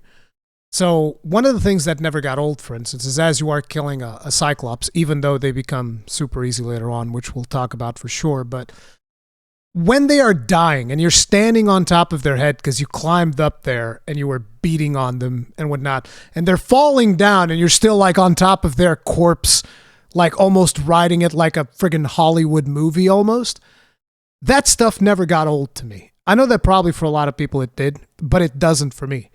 Also because I kept swapping vocations and trying out different combos, but it always feels great kind of like seeing the monster fall down and me on top of its head as it breathes its last in a very unscripted way, because usually when you get things like this, it is a scripted combat sequence, like think God of War, right? They're epic, they're amazing, they're cinematic set pieces, but they're scripted. The magical thing about the combat is that it's unscripted, and that's why I like it so much. Yeah. See, that really has always been the strength of Dragon's Dogma. It always is doing stuff that other games didn't. Like the ability to climb on monsters is such a cool idea. It's amazing to me that not many people ever did it well, or at least as well as Dragon's Dogma has done it. Like, you knock a Cyclops down, it bangs its head on a wall, and then it falls back. It's like, that's like such a cool interaction, and they're full of cool interactions like that. It's not just the climbing; it's the various little interactions you can do with monsters. Okay, the Cyclops is staggering. He's staggering. He's up on one leg. You can grab the leg and pull on the leg, and then the Cyclops will fall over because you pulled on the leg when he's like teetering one-legged. An ogre charges at you, and you see he's kind of unbalanced when he misses. You can leap up to him and grab him, and that will disbalance him. It'll fall on the ground. You know, the griffin, you burn its wings, it falls on the ground. Or you launch 3 pawns onto it. They grip it. It's too heavy. He falls down when he's flying. The Chimera. The Chimera. I've always been such a fan of the Chimera's design. You try and climb up to the goat. The snake pushes you off. You have to kill the snake first. The three heads have different specializations. The goat will keep casting magic, weak to physical. The lion will attack you with physical, weak to magic. It's just so interesting. I love Dragon's Dogma. Always loved Dragon's Dogma. To give you an idea, I don't even care that much about rogues. And so the first class that I was playing was the Thief. The main reason is, in the original Dragon's Dogma, you had the Assassin class. The Assassin class could play with sword and shield, which is, I always like playing with shields. It's fun to me. And so I most of the time I would play assassin because I would have sword and shield, and I would have access to that powder blast thing that the assassin can do. So I wanted to play thief a little bit to get the access to the powder charge that they have. So the very first Cyclops I fight in the game, I jump up, I climb up to his eye as usual, slash away at his eye a little bit, and then I was like, okay, I'm gonna put the explosive in his head. Put the explosive in his head, jump off, detonate it mid-air, the thing explodes, he starts staggering, I land, and I throw the ensnare ability, which is basically a grappling hook, and I pull his legs, and he drops to the ground, and then I run up to his head, and I critical strike him with the daggers, and I was like, bro, this is insane. Like, no other game does anything remotely close to this. Like, don't even try. I love it. I remember there was this one time there was a Minotaur charging at me. First time I had played as the archer. Okay, and I had charged my arrow, and that arrow charge takes a long time. Which one of them? Deathly arrow or heavenly? The heavenly shot. Okay. Yeah, it's the first time I'd ever charged that shot, and I'm like, oh my god, this thing's gonna get me. So he starts like doing his thing. He's about to charge at me, and he charges like, well, I might as well like shoot the arrow before I get hit. I shoot the arrow, hits him in the head, and then it stuns him. He falls forward. He's right in front of me, and it gives me an opportunity to just do a bunch of attacks on his head. It was sick. It was sick. Yep. The game's full of interactions like that. Like I was fighting, I was getting ready to fight a griffin at one point. I was playing Magic Archer because for some strange reason they gave Magic Archer all of the relevant augments for Trickster, which didn't really make a lot of sense to me because I was like, oh, I just want to play Trickster because I don't really care for archers. But then I look at the augments and I was, oh, I need to play Magic Archer before I play Trickster. This doesn't make a lot of sense, but okay. So I'm playing Trickster, and there's this griffin flying around, and I can see that he's getting ready to come at me. So I fire the Flame Fang arrow, which is the guided one, and at the same time, the griffin starts charging at me, and I land the arrow right in his face, and he falls down. This is beautiful. I think my favorite one was I got picked up by a Cyclops, and you know how they do this fucking baseball throw? Like sometimes they'll just toss you, but sometimes they're like they lean back, they're gonna throw you really far. And yep. I was at an edge. He threw me straight into the brine, straight into the brine. It was hilarious. Dunked you right into the water. Take a little dip. But yeah, there's a ton of interaction like that. One of the really cool ones. I don't know if you played Warrior. But the first time that I played Warrior, I was doing it mostly to get certain augments and whatnot. And usually I don't play Greatsword. I don't really care that much for, I got to wind up my big charge attack. It's not really my thing. But like, I stagger, I don't know if it was a Goblin or a Saurian or whatever it was, but I stagger him. And I was like, I'm going to do a critical attack. And so he goes in with the sword and you just hit like this really meaty chop, like chunk. And I was like, oh, damn, I must have got him good. And then he starts lifting him in the air as he's stuck on the sword. And I was like, wait, what? And then he just throws him up against a mountainside that was near me. And I was like, what is that? That's insane. And so I was just playing Warrior, throwing monsters against each other using the finisher. It was so cool. It was so cool. I didn't play Warrior very much, but I had a pawn play Warrior. And the first time I saw that bastard, like, grab his sword and impale someone with it with the charge attack and then like slam him up against the wall. I was like, what? So good. Dude, that thing is so satisfying. You want to know another thing you can do with that? You can charge them up into a cliffside and then stop and you throw them. So you can just be like, and then you get up to the cliff and you press the button and he just kind of like pushes the sword forward and then pulls back and the monster just gets yeeted into nothingness. It's beautiful. I was also surprised that even just throwing rocks, like the throwing rocks is surprisingly useful. Deals so much damage. Does so much damage. It'll knock them down most of the time. I mean, but if you really want to yeet, please tell me you use the Unto Sky ability of the Mystic Spear Hand. No, I didn't play Mystic Spear Hand very much. Oh no, dude, you missed out. So this is an ability, Ryan. If it's a small monster, you don't even need to get them like in a staggered state. You just go up to them and cast the ability. And so what he does... Oh, I've seen it. I've seen it. Yeah. You've seen it? He starts spinning the thing around and then just like hits it like a baseball bat and it's like, woof! They just get yeeted into oblivion. The biggest downside of that is that you don't get loot from those monsters because they're gone. The loot is the visual effect of seeing them launched. The beautiful thing is you can do this in caves. Doesn't deal almost no damage, but it's just funny to see them like hit the ceiling and then fall back down again. Oh, it's so good. Yeah, there's so much fantastic class fantasy in the game. I played all of the vocations to some extent. The one that I played the least was Mage, but that's because I played Mage in the pre-release period, and there was an ability that I wanted to get as Mage, but I already spent like God knows how many levels playing as a Sorcerer to get the magic damage augment, and I was like, I don't want to play another caster again. I'm good for now. How was the Trickster? I didn't get much Trickster use, but see.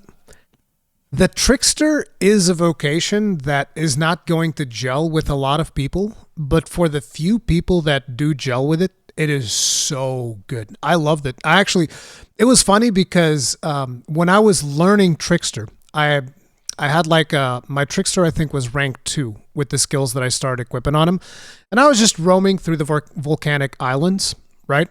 And I run up into a Drake. And I get my ass kicked because I'm not used to playing the Trickster at that point. I was playing another class before it. And so there's somebody in my chat going like, oh my God, this is the most boring vocation possible. It doesn't even do anything. You can't do anything with it. And then the next attempt, I go in and I kill the Drake with this level, this rank 2 Trickster with a random weapon that I picked up somewhere and a random assortment of gear that I didn't even bother optimizing at all. And I just destroyed this Drake because I actually found the Trickster Meister skill the same moment that I found the Trickster, which I thought was hilarious because I found it by mistake too. I was just exploring and I was like, oh, here you are. And she's like, you found me. Okay, here's the thing. And I was like, oh, okay. And so the Trickster Meister ability is the one that summons the dragon. And that dragon will interrupt anything. So the Drake goes in to do his big destruction spell, the Meteoron. And I was like, no, I don't want that. And so I would interrupt him every time, and my pawns just decimated it because then you also give them aromatic rally. Dude, pawns on aromatic rally, they're insane. They deal so much damage. They just destroy everything. So it was brutal. The thing that I ended up doing was I actually stopped myself from using sorcerers because sorcerers will just delete the game.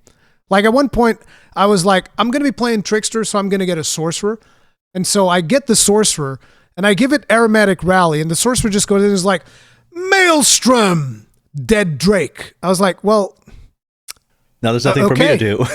Yeah, 'cause I didn't do anything. I literally just went in there and I was like, aromatic rally. And the sorcerer's like, okay, my damage is all buffed up. Boom! Just explodes everything. Oh yeah, and I didn't tell it because the passive augments of the Magic Archer are increases pawn's damage passively and increases pawn survivability passively. So I play Magic Archer to then unlock Trickster, and now all of my pawns deal more damage. And on top of that, I buff them with even more damage. And then I stagger the enemy so that they can't even do anything, and they just destroy everything. And on top of it, they don't even attack the pawns. And my party wasn't even optimized for it because, to me, the best party, if you're playing a Trickster, you don't want a tank because you are managing aggro with the effigy thing.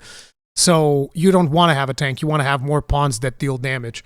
So yeah, I think that if you get like Trickster, 3 Sorks, you'll delete the whole game. There's not even anything that will challenge you in any way at all. But then again, even a single Sork will just delete the whole game at endgame anyways, if people know how to build them. So yeah, that is, I did have problems with it. Like overall, I had a wonderful experience. It's a good game, but it's a good game in the same way that Dragon's Dogma 1 was a good game. Like you see all this innovation and all this cool stuff that it does, the pawn system, the monsters, the interactions, the differences between vocations and how different each vocation is from the other vocations and how it lets you interact with the enemies. All that was fucking awesome. Incredible stuff. Exploration, all that was nice. But it also had all these weird problems that I thought would get fixed in the second one, but were present in the first, which I wasn't exactly happy with. Did you play the first one, by the way? Yes, I was one of the people that was singing that game's praises back on the PlayStation 3. Mm-hmm. Did you have any? Did you have any of the same issues that I had, or? I don't know what issues specifically you're talking about. Okay, You're gonna have to. Okay, really. yeah. Let's go. Let's thing by thing. dig deep. Okay, so number one, enemy variety. I didn't like the low enemy variety. So you're playing, you're going in Vermont. First 20 hours, you're fighting almost exclusively Minotaurs, Cyclops, and ogres. Ogres. Yeah, yeah. And then goblins. Yeah, obviously the goblins and wolves, and that's pretty much it. And yes, there are other stuff like a griffin can come by, or you can find a golem.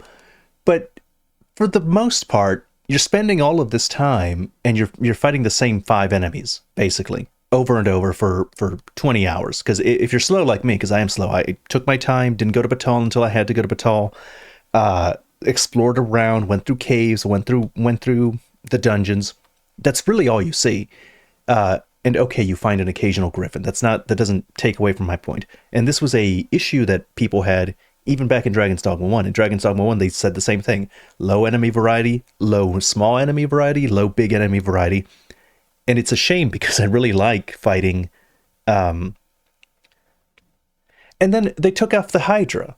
Like, why? Why'd you take the Hydra away? When it comes to that, I wanted to wait until the very end of the game so that I could actually experience all of the enemies that were in the game. So a lot of people asked me that question at the beginning, and it's like, in the beginning, I didn't have too much of a problem with it because I'm still exploring, I'm still checking stuff out and whatnot. I don't know what's an end game because a lot of things changed in the original when you start getting into end game and you have the Everfall and you have all of these things and you start getting more variety of monsters at that point, which is what I expected for this one. And in that sense, now that I finished it, I would also say, yes, we could have used a couple of more monsters. There's even something that's so weird to me. There's not a Gore Cyclops. How's there not a Gore Cyclops? How does that even make any sense? Yeah. That's so weird. I guess they count the ones that have a lot of armor as their own, but I don't. I mean, I don't consider them. They don't because you don't get different badges for it. Yeah. No badges. They have the badge system, which tells you right. exactly how many monsters exist, and there's not one for a Gore Cyclops, so they don't even count them as differently. They're just armored, and so that was weird to me, and it made me question if could this be a situation where how they've been doing the business model of Monster Hunter, wherein okay, here's the base game, now here's another monster. So I don't know if they're planning on potentially going like at some point, oh, here's a patch, now there's a new monster roaming the lands. But if that is what their plan is, I don't think that was a good idea because we could have used more monsters in the base game. Even if that meant not receiving those monsters later and receiving them on release, I think that would have been better. So yes, I think that you could have used a couple of more monsters. But I think even more important than the monsters themselves is something that I don't see as many people talk about, which is I think the first game had better dungeons. Yeah. Okay. Yeah. The dungeons in here, there's rarely or not at all any big temple-like structures. Like almost every dungeon you have is cave-like, just cave-like, cave walls, and even if it goes into some catacombs, it's still cave-like in the catacombs. Which is why I said we need more tile sets. I don't even think that we need more dungeons. We need different tile sets because every dungeon I went to almost looked the same, and that I think was a problem. Like I guess the one of the better ones was the water. It's not waterfall. It's something else. The one with the lich. The one with the lich thing. Yeah, the one with the lich and the chimera. That was probably one of the better ones because it's longer. It's got a lot of stuff. It's got winding paths and whatnot. Yeah, that was probably one of the best dungeons in the game. And even that one, you got like 2 monsters that you can find out in the world. But interestingly enough, the chimeras were much more rare. Chimera is like one of the first things that you fight in the original Dragon's Dogma. And in this one, it's like they wanted the chimeras to be tougher because they felt harder than in the first one. But you see a lot less of them throughout the whole game even. It's like, I didn't that was an issue. I couldn't even chimeras. find any gold chimeras when I wanted the material. And Cowboy had the same problem. I became kind of pawn buddies with Cowboy over the pre-release period, and we would share information. It was nice because he summoned my. There's not that many pawns to summon in the pre-release thing, so he summoned my pawn, I summoned his pawn, and then we started chatting and sharing information. I don't like spoilers, but I do like the sense of like you and your friend going through a game and like, hey, I found this, no, and he's good. Like, yeah, that's different, and I like doing that, and I got that experience. So I got the best of both worlds. First of all, I got to play the game early, so there's no chance of spoilers. Nobody can spoil anything, and I got to play it quite completely.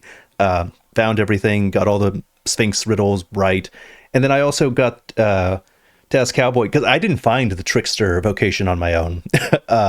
I found the Trickster, but I couldn't find the Meister skill, and Cowboy told me where that was. I was like, oh, well, of course it's up there. It's a fucking fog. Of course she's hiding nearby. Yeah. So I had an overall very, very pleasant experience.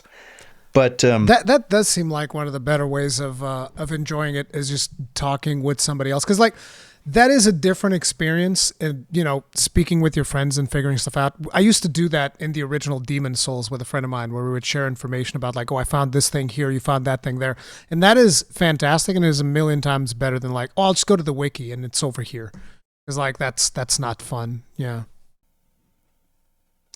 But yeah, it's not even just the low monster variety that was bothering me. It was the fact that they kind of put certain monsters and made them extremely rare instead of putting them out in the overworld more commonly, like the Medusa. So here's an interesting thing. Do you know how the pawn specialty forager works? Kinda. So the way that forager works is it actually goes through your gear and sees what gear you have and what materials you need. And it only lists that in the map. Huh. Does that work for monster parts? Yes. So it will tell you where monsters are that whose gear you need. Yes. Okay, that's actually very interesting. I thought it was just... I only found this out yesterday, because yesterday was when it was not when I got to the end game. It was when I was because I think I got to the end game the day before. And then yesterday was when I was starting to do the end game proper. And so what happened was I got to a point where I completed all of the end game activities. And when I say is like all of the main quest things, right? As you are getting everybody to get together to the cities and whatnot. And I was like, oh man, now I really wanted to just go farm, but I don't know where the monsters are. And the whole map is opened up. And so I don't know how to do it. And people are like, oh, you just get a forager and they detect the upgrades for you. And I was like, that's what foragers do? And so you can even go to the point of like, for instance, I wanted to see where dragons were. So you can get a piece of gear that requires dragon scales to upgrade, and you unequip everything else because it only detects the pieces that you have equipped. And then the forager will only show you where the materials for that armor are dropping, so it filters everything else out. And I could be like, okay, there would be a couple of more materials because usually upgrades require like, oh, this needs dragon scales and then this other thing. But it would significantly empty the map, and I would go like, okay, so there's a dragon here, there's a dragon here, there's a dragon there, and then I just went out and started like killing dragons. And, yeah, that's super cool. That's kind of like, yeah. So the forager perk is really nice. But anyway, that is cool, but it doesn't solve the problem of certain monsters like not appearing commonly. Like I don't see the reason why we couldn't have a non-brine version of some of those brine monsters. Like some of those were very cool. I enjoyed. Yeah, that's one of the things that I mentioned even is I feel like there should be a little bit of grind attached to those where you can farm them afterwards to get like some material or some other nonsense, like maybe additional worm life crystals or whatever. Something. And you can just like, yeah, so that you can do them again, because some of those fights were pretty cool, yeah. I like the snake one specifically. That one was very nice. And I was like, why can't there be like a non-brine snake monster out in the overworld that spawns after you get a certain level, or maybe when you're in Bakbatal in the later areas? Something like don't put the Medusa in one spot forever. Like have her spawn somewhere else across the map where you put a Cyclops, take that out, and put a Medusa or a version of the brine creature, or have the Dullahan spawn more commonly than you did. And not just necessarily at night and in certain places. Yeah.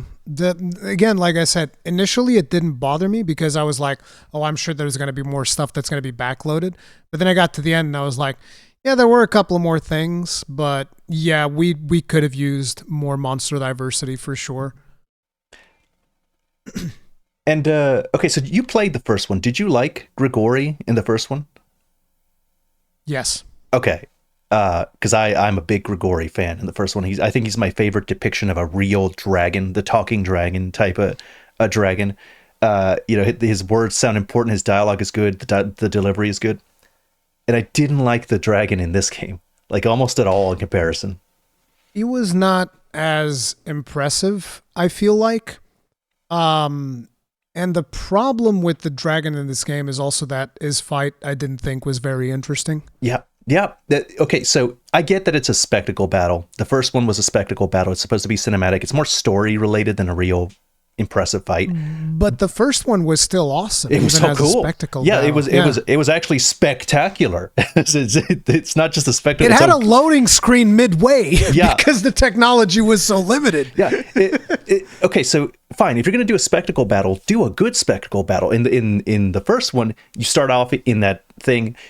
He gets stuck in this area. He's breathing fire. You have to hide behind stuff, and then it's like a 30-minute long affair. He's chasing you through the fortress. He's destroying the fortress as he goes. You finally reach the area. You hit him with the ballista. Then the real fight starts in the underground. That was cool.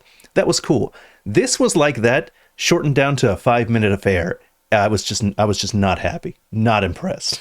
Yeah, it was kind of forgettable. The fight with the dragon, was kind of forgettable. It was not super interesting, and not to mention that I felt this is a problem that I had with some of the last bosses in the game, is that they were very much biased towards range, and I felt that the dragon fight is definitely one of those. Like in Melee, it didn't feel particularly awesome to fight him, if that makes sense. I don't know. You played a fighter. Like, how did you like it? I did like the brine creatures as a fighter, but it's because the brine creatures are cool, but it's weird. So there's this thing about the climbing system where sometimes, even though again it's one of the coolest systems ever in combat, it allows you to do unscripted things, it also has these moments where like you'll press forward and your character will start spinning in place for no reason. Yeah. And it happened to me a lot on a lot of the monsters, and on a lot of those monsters, and it was weird. I don't know why it happened more on those than any other ones, but yeah. Well, the reason I was very impressed with the brine creatures is because of another issue I have with the game, and it's the easy difficulty in it. It's like it's super easy, and it's not that it's easy. It's that your character levels way too fast, gets too strong too quickly, gets gear that's very strong very quickly, and then a lot of that cool early game difficulty like disappears by the level 25 or something, and it never comes back. It just the gulf keeps getting wider. And so when the brine came on, those were much harder than everything else in the game, and I was like, oh, thank God. It's like I was actually getting beat up a little bit. I was like, so that's one of the reasons no, I was happy with it. I'm sorry. Not for you? No. Not a little? No, not at all. Yeah. And by the way, when I fought the brine creatures, I was super unoptimized. So let me tell you what I was doing by the time that I got to those is, again, I was saving all of my resources to upgrade my pawn. So my pawn is the strongest member of my party, and I felt like playing fighter. So I'm playing 2 fighters. And then on top of it, no sorcerer, because I was like, sorcerer makes things too easy. Don't want it. So it's 2 fighters, a mage, and an archer. And this is it. This is my thing. Although, technically speaking, I'm not a fighter. I'm a gimped fighter because I'm playing Warfarer because I want to level up all the other vocations. If you didn't know, if you play Warfarer, it levels up everything. So I'm playing Warfarer, a hybrid version of Warfarer I'm playing Warfare, and it's a hybrid fighter that is fighter and trickster. So what I do is I buff my pawns. And so the pawns deal a ton of... So because the thing is, and I think a lot of people don't realize this, but the trickster buff also changes pawn behavior. So when you buff them with trickster, you can't even command them anymore. It's like they go berserk. They just, they go harder, they go faster, they start killing stuff and whatnot, and it's really cool. So the idea was I would buff them and then I would just go around and try to like score knockdowns and stuff like that so that they could beat the crap out of things. So super unoptimized character, super not min-maxed at all. And I still just destroyed everything with relative ease. Yeah. Yeah, and I wasn't struggling with it, but the stuff in there was more pushback. Yes, I agree. yeah, the stuff that you were fighting before that was, I mean, by the time you get to the end game, it's just so weak that it's like it's refreshing. Oh, this isn't dying in 3 seconds. You know, this isn't the fight's lasting longer than it usually did. See, but you played fighter most of your playthrough. Most right? of my playthrough, yes. See, that's the thing. To me, not everything felt as weak because I was constantly swapping vocations to get specific augments. So like when I'm playing Trickster, I'm learning a new vocation, so there's more pushback there. I play Archer, I'm learning a new vocation again, so there's more pushback there. So I was constantly getting a little bit of pushback, but yes, even doing that, by the time I got to like, I think level 40, everything was just like, oh, I'll just destroy this thing. Sometimes it takes a little bit longer because I don't have proper min-maxed gear, but it's just getting destroyed nevertheless. I mean, if you look at my endgame stats, which I posted earlier, I used 2 wake stones the whole game, and that was in the endgame. Yeah. The problem with it is that I actually do like the combat in Dragon's Dogma. I mentioned all those interactions that you had. You don't really appreciate those interactions. Like there's not enough as much pressure to like take it to look for openings and take advantage of them. Like the thing I was telling you about the Cyclops. There's lots of little things like that where you can catch them in a weird moment and use the mechanics in the game to knock them down, hit them with a certain attack in a certain spot, and it'll stagger them, knock them down, then you grip them or something like that. All of that's very cool, but you're not incentivized to really look for that, and there's no big advantage when you and your pawns are melting them like immediately. Cyclops just stop existing before I get to them. The pawns, the fucking archer will deal with it, or the sorcerer or anything will deal with it before I get into the fray, which is a big problem because, again, like the combat, wish I could engage with it more. There's no hard mode to make the problem alleviated. All of this was and to top it off, yeah. If you're building like damage fighter, the Meister skill is brutal. Like every time I see I barely use that skill. I had to stop using it. Yeah, because like I stopped. I don't really use that skill because most of the time near the end game I was just playing Warfare. So when you play Warfare, you don't have access to the Meister skills. So, but whenever I would see my pawn do it and I would look at the health gauge of enemies, I was like, what the hell is He's just like going at it, destroying everything. And the worst part about a fighter pawn is that he just does it all the time. He will not stop. It's just like he will tire himself out doing the ability just to keep going. He doesn't care. So yeah, that's pretty strong. But yeah, stuff starts melting. But even in the Unworld world, even with me limiting myself by playing the Warfare and mostly relying on pawns for damage and not using sorcerer, it would still melt things. And a lot of times it would even be strange because like a monster would fall down and you go in for the critical hit, and then you actually hit them with a critical hit. And it's like 2 or 3 health gauges disappear. And I was like, what the hell was that? I'm not even that optimized. How's that even possible? It goes down too fast. Yeah. I didn't ever actually even have Dragon Forged. My weapons weren't Dragon Forged. Never got it was 2 upgrades deep in my sword. Never got further than that in the end game. Never got to the Dragon Forged version of the weapon. And it was still too easy. Still, it was no good. No good. Yeah, I upgraded my weapons, my own weapons, not that much, but the pawn's weapons for sure. Cause I wanted whenever people rented my pawn, he would be like an absolute beast. So yeah, his weapons I Dragon Forged. By the end of the game, I Dragon Forged everything that I had. So like I bought the best possible gear for myself, the best possible gear for the pawn, minus the helmet. Cause I wanted people when they rent my pawn, he's got like a beastly head of hair because it's almost like the iconic image of a Warhammer troll slayer and a beastly beard. And I was like, no, you can't put a plate helmet on top of that. You need to see his face as he's destroying things. So he has like the laurel circlet or whatever, because that doesn't cover much. And I was like, yep, this is it. I'm going to Dragon Forge this thing just so that you can see my pawn's face, because fashion is more important. That's the one piece of gear I sacrificed.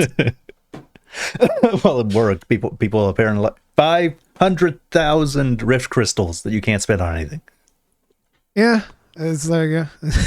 No, I spent some to unlock the dyes so that I could, because the hair in the beginning of the character creator, you can't really make the hair orange, and I always make my character's hair orange.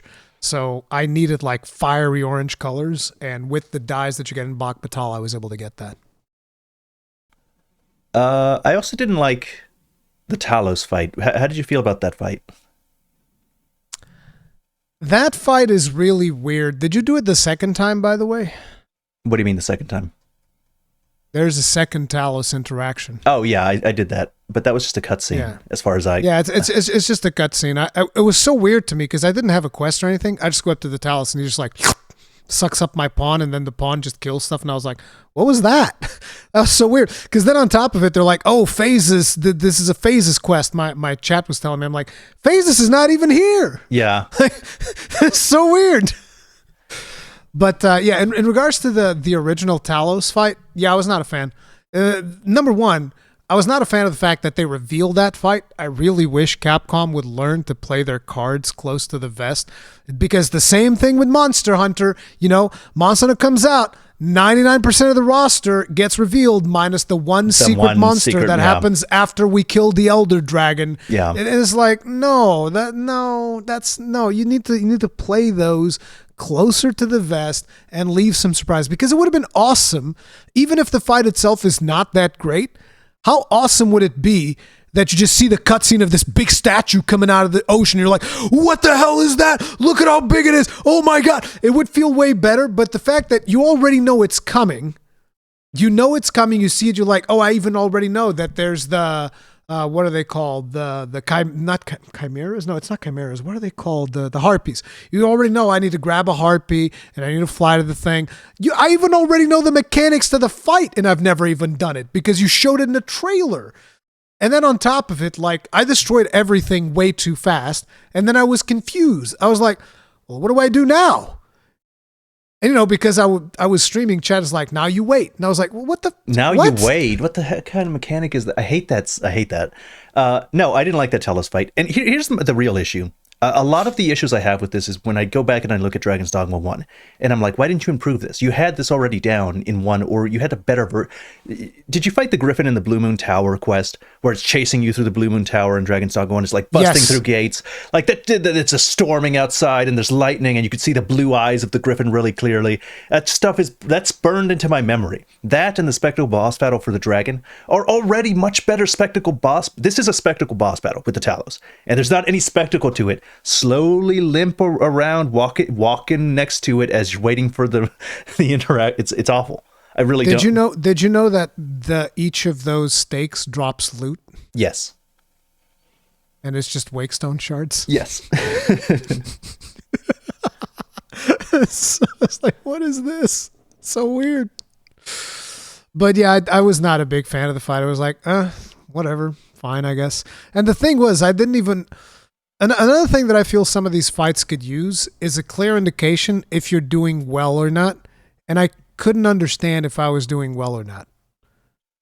Because the village still gets trampled. And I was like, oh, did I mess up? Could I have destroyed it earlier? And the village getting trampled is the consequence? The Melv village? It's not Melv. Oh, you mean the Talos, the border watch. Talos thing. Yeah, they get trampled. And I was like, did I do something wrong? And that's why, but apparently it's just like, no, it always goes like this. And I was like, oh, okay. There's a trophy for like killing him faster. And I'm not sure what that means. I don't know how you would go about killing him faster. Maybe you can use the unmaking error. I'll tell you how you kill it faster. You play Magic Archer. Magic Archer just deletes everything. It's like, yep, don't even worry about it. Play Magic Archer or Sorcerer if you want to kill something fast. Like, did you ever try using the Meister skill of the Magic Archer? No, I never did. I just deleted a Drake in the capital city with a level 1 upgraded bow. Yeah, I saw it. I've seen the pictures of it. They killed a main dragon with that move. Yeah, that's pretty disgusting. It's like a constant unmaking arrow you just have all the time. Yeah. It's a weird one, but yeah, I guess that's how you would do it super fast, but I don't know what you'd gain from destroying everything super fast, because I think he still just keeps going until he stops. Isn't that the whole thing? I'm assuming in his second interaction, where it's just a cutscene, I didn't even see where he was at. It's like, well, where is he? I looked around, I couldn't see him, so I tried to go up in areas, but then I can kind of see the top of his head in one spot, and like, I guess I wait, and I guess that was the solution, you just wait for him to... It was cool, he grabs the snake and he crushes it in his hand, fine, okay, but really? Like, no interactivity? No me being there helping him with the snake or anything? On a ballista from a distance, something? No, it's just yeah. You wait around until the cutscene plays out. I hated that. Didn't like it. Yeah, I was not a fan, and it was super confusing because there's no explanation as to why your pawn is getting sucked into the Talos. It's like, hey, he just got sucked into the Talos and now he's killing things. I was like, oh, okay. I guess it's a nice cutscene, but I don't really understand what's going on. And then just the general story. I didn't like the story, or I didn't like. I liked it. I didn't like the ending. Let me say that. I like the Unmoored Lands. I liked the beginning. I liked the political intrigue where it was Game of Thronesy, where you're he's a false arisen. But then the reveal happens. Oh, none of that stuff mattered. The fake arisen, I guess, dies there in that area, or maybe just goes away. It's not made clear. You kill him. Yeah, I didn't kill him. You fight him. I fought him. I didn't kill him. When I fought him, the fight ends before he dies. Yeah. So he wasn't dead in my thing. So I'm just assuming he just goes away, or you kill him accidentally. I don't know. It doesn't matter. But I mean, you know that he's not important to the story. Why do you know he's not important to the story? The fake arisen is not important to the story because I assumed that everybody had to do the quest where you go through the Nameless Village. Well, he's just some guy. Yes, it's not. Yeah, exactly. But so he's not important. He doesn't really matter. But then he's just a guy with a scar on his chest. That's it. That's not the problem. The problem is that the entire Disa questline, the Queen questline, all of that stuff doesn't matter. In fact, I think you could just pick her up and throw her into the brine. In fact, I think you pick up a lot of these people and throw them into the brine, and you can still finish the game. And so it's just like, it's very... It all just stops mattering once you get to Batal. I really liked the Ox Cart quest, where you get onto the Ox Cart quest as a pawn, and you end up in Batal, and you're figuring out what they're doing. The Ghost Ox Cart? Yeah. And you're figuring out where all the political intrigue that Disa's doing, and you're like collecting evidence, and you think there's going to be like this point where you're like, all right, look at all this evidence that I've done every quest, and I've done it perfectly. I've done every quest, I've gotten all the evidence, I've given it to the captain, but then it just stops mattering. It just stops mattering, kind of when you, a little further into Batal. I was just very annoyed by that. It's the whole thing about because the whole notion of Dragon's Dogma has always been that things are going to happen with or without your interaction in the world. You're not the main character. You're just, you are the Arisen, yes. But for all intents and purpose, every character has their own motives that don't necessarily surround your own character. So there's a lot of stuff happening that is, while related to you adjacently, is not necessarily something that is super important for you. It's like, to you, you want to reclaim the kingdom. Yes. Okay, because there's a fake guy in the throne and all of that. Yes, true. But there's a lot of other motivations, and I enjoyed exploring those motivations to kind of like, why is the queen doing all of this stuff with Bak Batal? Because she wants that Phases D. It's just that simple. Yeah, that was fun. That's it. It's just my issue was that it never went anywhere. And look, I kind of get it because Dragon's Dogma 1 did the same thing. You had the cultists in Dragon's Dogma 1, and you had a bunch of quests related to like, oh, they're doing all this evil stuff over here, and they're doing all this evil stuff over here. And you could kind of ignore those quests if you wanted and proceed the main story. But and then you get to the part with the dragon, and the dragon kills him, and he's like, his kind has no part to play. Even though he's been such an integral villain up until this point. He's like, oh, merciful wing of death, and it's all so cool. Then Grigori kills him and makes it clear it's not about that. It's not about the political intrigue. It's not about the cult. It's about you and me. That's what this is about. And that was a very cool moment for me. And it was a very cool moment when you actually get to fight him. But in this one, Grigori is less interesting, and his I agree. And so his coming down and doing the same thing that he did in the first one, and being like, it's not about faces. Faces ain't nobody. It's not about Disa. It's not about the fake Arisen. It's about you and me. Like, first of all, I've already seen this, and second of all, you're doing it worse than you did the first time, and so that's just kind of how I felt. Like, that was my criticism. I guess the thing that I enjoyed was kind of like the many stories of the characters around the thing. So like Ulrika moving from Melv to Harv, and that stuff was cool. Understanding that Nadinia was helping the Beastren and Vermund by donating stuff through the Bordel Meister, whatever you want to call her, Wilhelmina. I don't know if you did that quest, which was also interesting because it bugged in my playthrough in a hilarious way. So you know how you're going through and it's like, oh, this dude wants medicine. And you're like, okay, I'll pay for it, fine. And then you go and there's another guy there and he's like, oh, I've stole something off of this guard's house. And I'm like, I don't care. That's not my problem. Shouldn't have stolen. I don't care. Just because I'm here with, the empress of your race doesn't mean that I'm going to save you because you're a thief. It's not my problem. Mm-hmm. And then nothing would happen. Nothing would happen. Oh, you just got stuck there? Yeah. You would just get stuck there. That the quest wouldn't progress and the characters wouldn't move. And I was like, okay. So that was this one time in my playthrough where I had a little bit of a situation in the jail, and a couple of people had to go see Brian. And so turns out one of those people is the guard that's supposed to apprehend that thief. Oh, that's really funny. Oh, wow. So I had to go grab a wake stone, go to the morgue, and resurrect him. That's really funny. To make the quest go. Otherwise, it was... And the funny thing is, I tried doing this quest multiple times because the quest triggers after you rest at an inn, right? So I could just keep reloading the inn save. So after a while of me saying, I'm not going to save you, I was like, okay, fine, I'll just do the other option. Maybe that will unglitch the quest. So I do the other option and nothing happens. And I was like, okay. Then I started thinking maybe it's the morgue thing. So I go there and I wake stone the guard. And then the guard goes and he says, oh, right in the morgue. Which is not in the same place where the quest takes place, but the guard just approaches me and he goes like, immediately after he gets resurrected, approaches me and goes, have you seen a thief nearby? Where's that Beastren? Where is he? No, exactly. He's asking, have you seen a thief? And my character answers no. And then he turns around to Nadinia and he's like, wait a minute, I recognize you. And then he puts me in prison after I just resurrected him. That's funny. That's hilarious. But yeah, I reloaded the save and then I did the quest. But it was funny learning more about the Nadinia character, how she was helping people out through Elamina.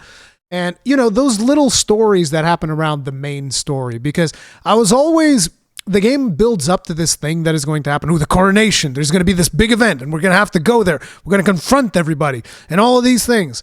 And then nothing really happens. There's that coronation never happened. So I can understand why that is weird.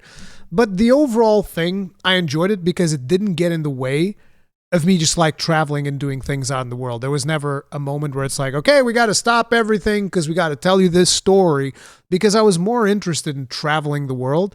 And so the story actually was fine for me. It's nothing spectacular, but I do agree with you on the criticism of the dragon. The dragon was not as interesting as it was previously. Here's I don't want people to think that I don't like the game. I think I've made all of this stuff clear in my review. I talked about a lot of this in my review.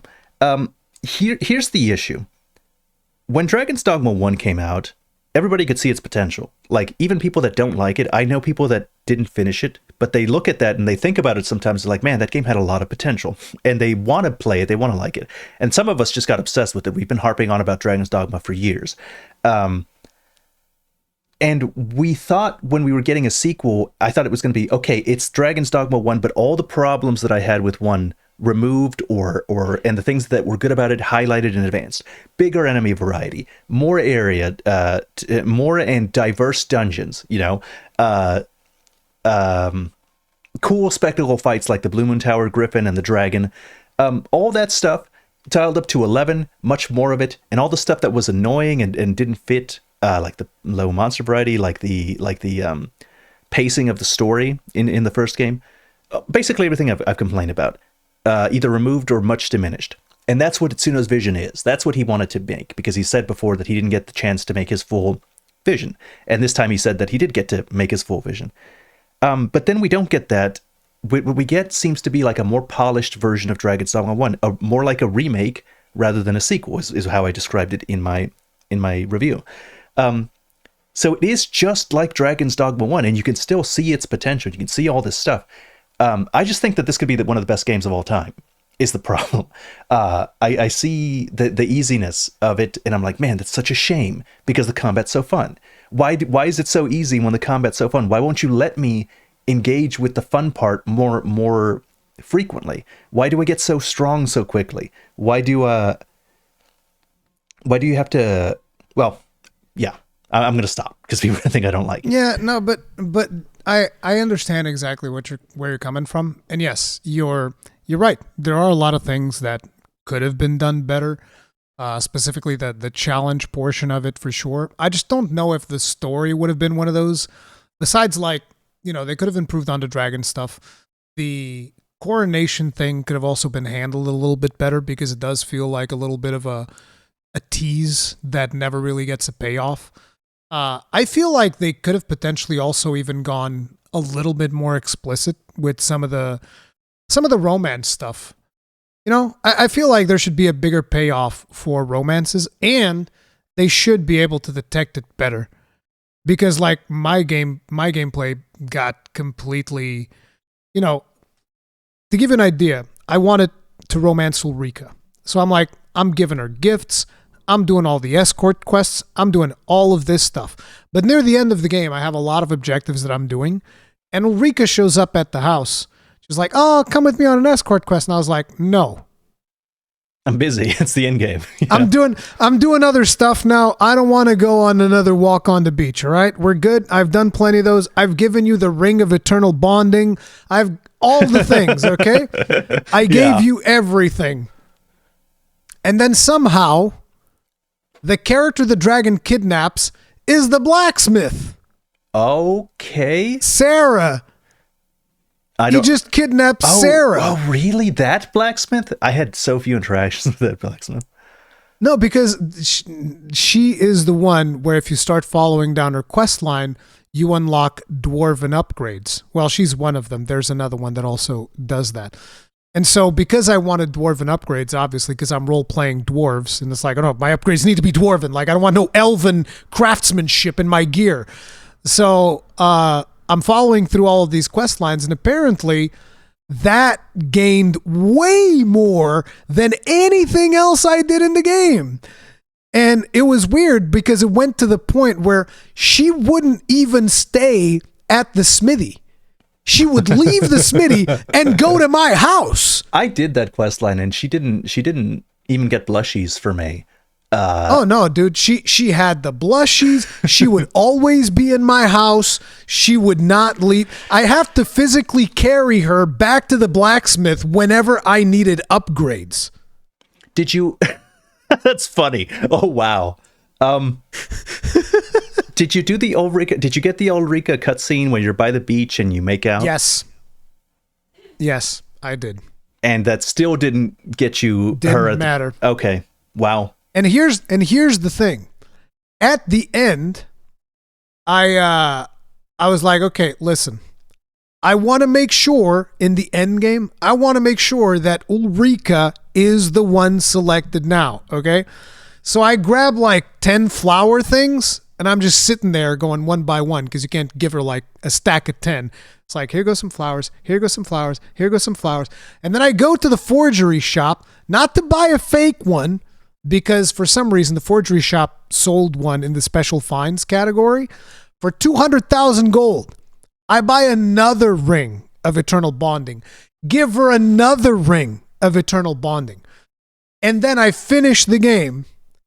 And my number one, before this, I also, this isn't very nice.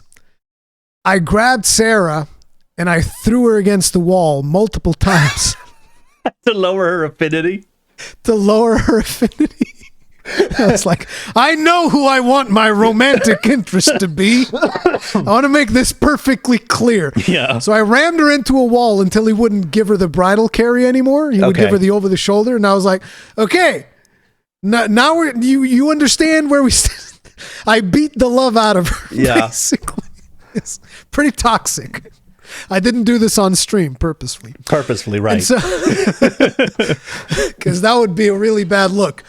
And then, after I gave all these things to Ulrika, you know how in the end they give you the status of like, oh, here's the character you had the highest affinity with. Mm-hmm. It was Brant. You should have just start beating the crap out of everybody in the kingdom, except for Ulrika. At a certain point, I was like, bro, there's this old elf guy that's showing interest in me. His son, his daughter. It's like, what? Whole family. I'm just trying to do some quests for you guys. I'm trying to help out. I'm not trying to make out with every one of you. What the hell? So it's like, I could have romanced everybody. It's because you didn't go with Ulrika on that walk to the beach. That's what did it. It might have been. It might, because I think that does lower the affinity. She did. She took that really hard. And so she was like, I think number 3 or something. I forget who number 2 was, but I think she wasn't even number 2. She was like number 3. This 2 rings of eternal bonding, and she's still only like number 3. That was kind of weird. But that's the funny part of Dragon's Dogma. That's just to be expected. Who did you get when the dragon? Was it the person that you wanted? Yeah, it was Ulrika. God damn it! I just like Ulrika. She's a great character. I really like her. She is a really cool character. I like her. But that was my romantic relationship because I did way too many missions in the game. Everybody had the blushies. Everybody that would come up to me had the blushies. I was like, okay, this is getting pretty weird.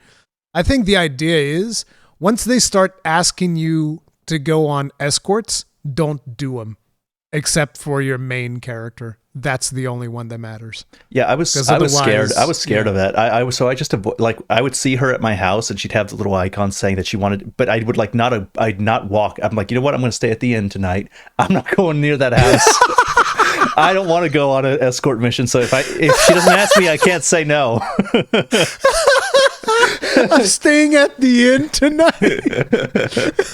Going to a hotel. I don't want to deal with you tonight, darling. Yeah. That's some toxic relationship you got going there. Okay. I think we got to wrap up because I got to go soon. But let me ask you one last thing. Do you think we're getting a DLC for Dragon's Dogma? Yes. Because they already made that. I mean, you said, do I think? Yeah. I'm not guaranteeing it. I think we're going to get one. Okay. I don't know. And what was the reason you're about to say? Because they did the poll thing. And usually when they do the poll thing, they already know the answer. Oh, yeah, I do remember the poll. And not to mention that with the amount, like we were talking about, the level of monster diversity, I believe they have more monsters already developed. Whether that's going to be a major DLC or something that they dole out over time and add more monsters into the game, I would expect us to see more monsters added to the game at the very least, if not some type of Bitter Black Isle expansion. If they do an expansion and it's sizable and they add more monsters, I hope they see reason and pepper some of those monsters in the base game's locales. Yes, yes, they should. Not just pepper them in, but maybe randomize where they can spawn as well. Because a lot of people told me that it's static, but I have terrible memory, so I could a lot of the times I wouldn't even remember. I think it is also static. Did I fight an ogre here, or did I fight a cyclops? What did I fight here? I don't know. And not to mention, it makes sense it's static because the forager shows you the materials, and it's not like they're moving throughout the map. So right. So yeah, do something like that, please, and thank you. Yes, very much so. Okay, I'm gonna have to get going. This has been a lovely conversation. Thank you very much for having me. I appreciate it. All right, this has been the Yggdrasil podcast. Thank you all very much for listening. Bye.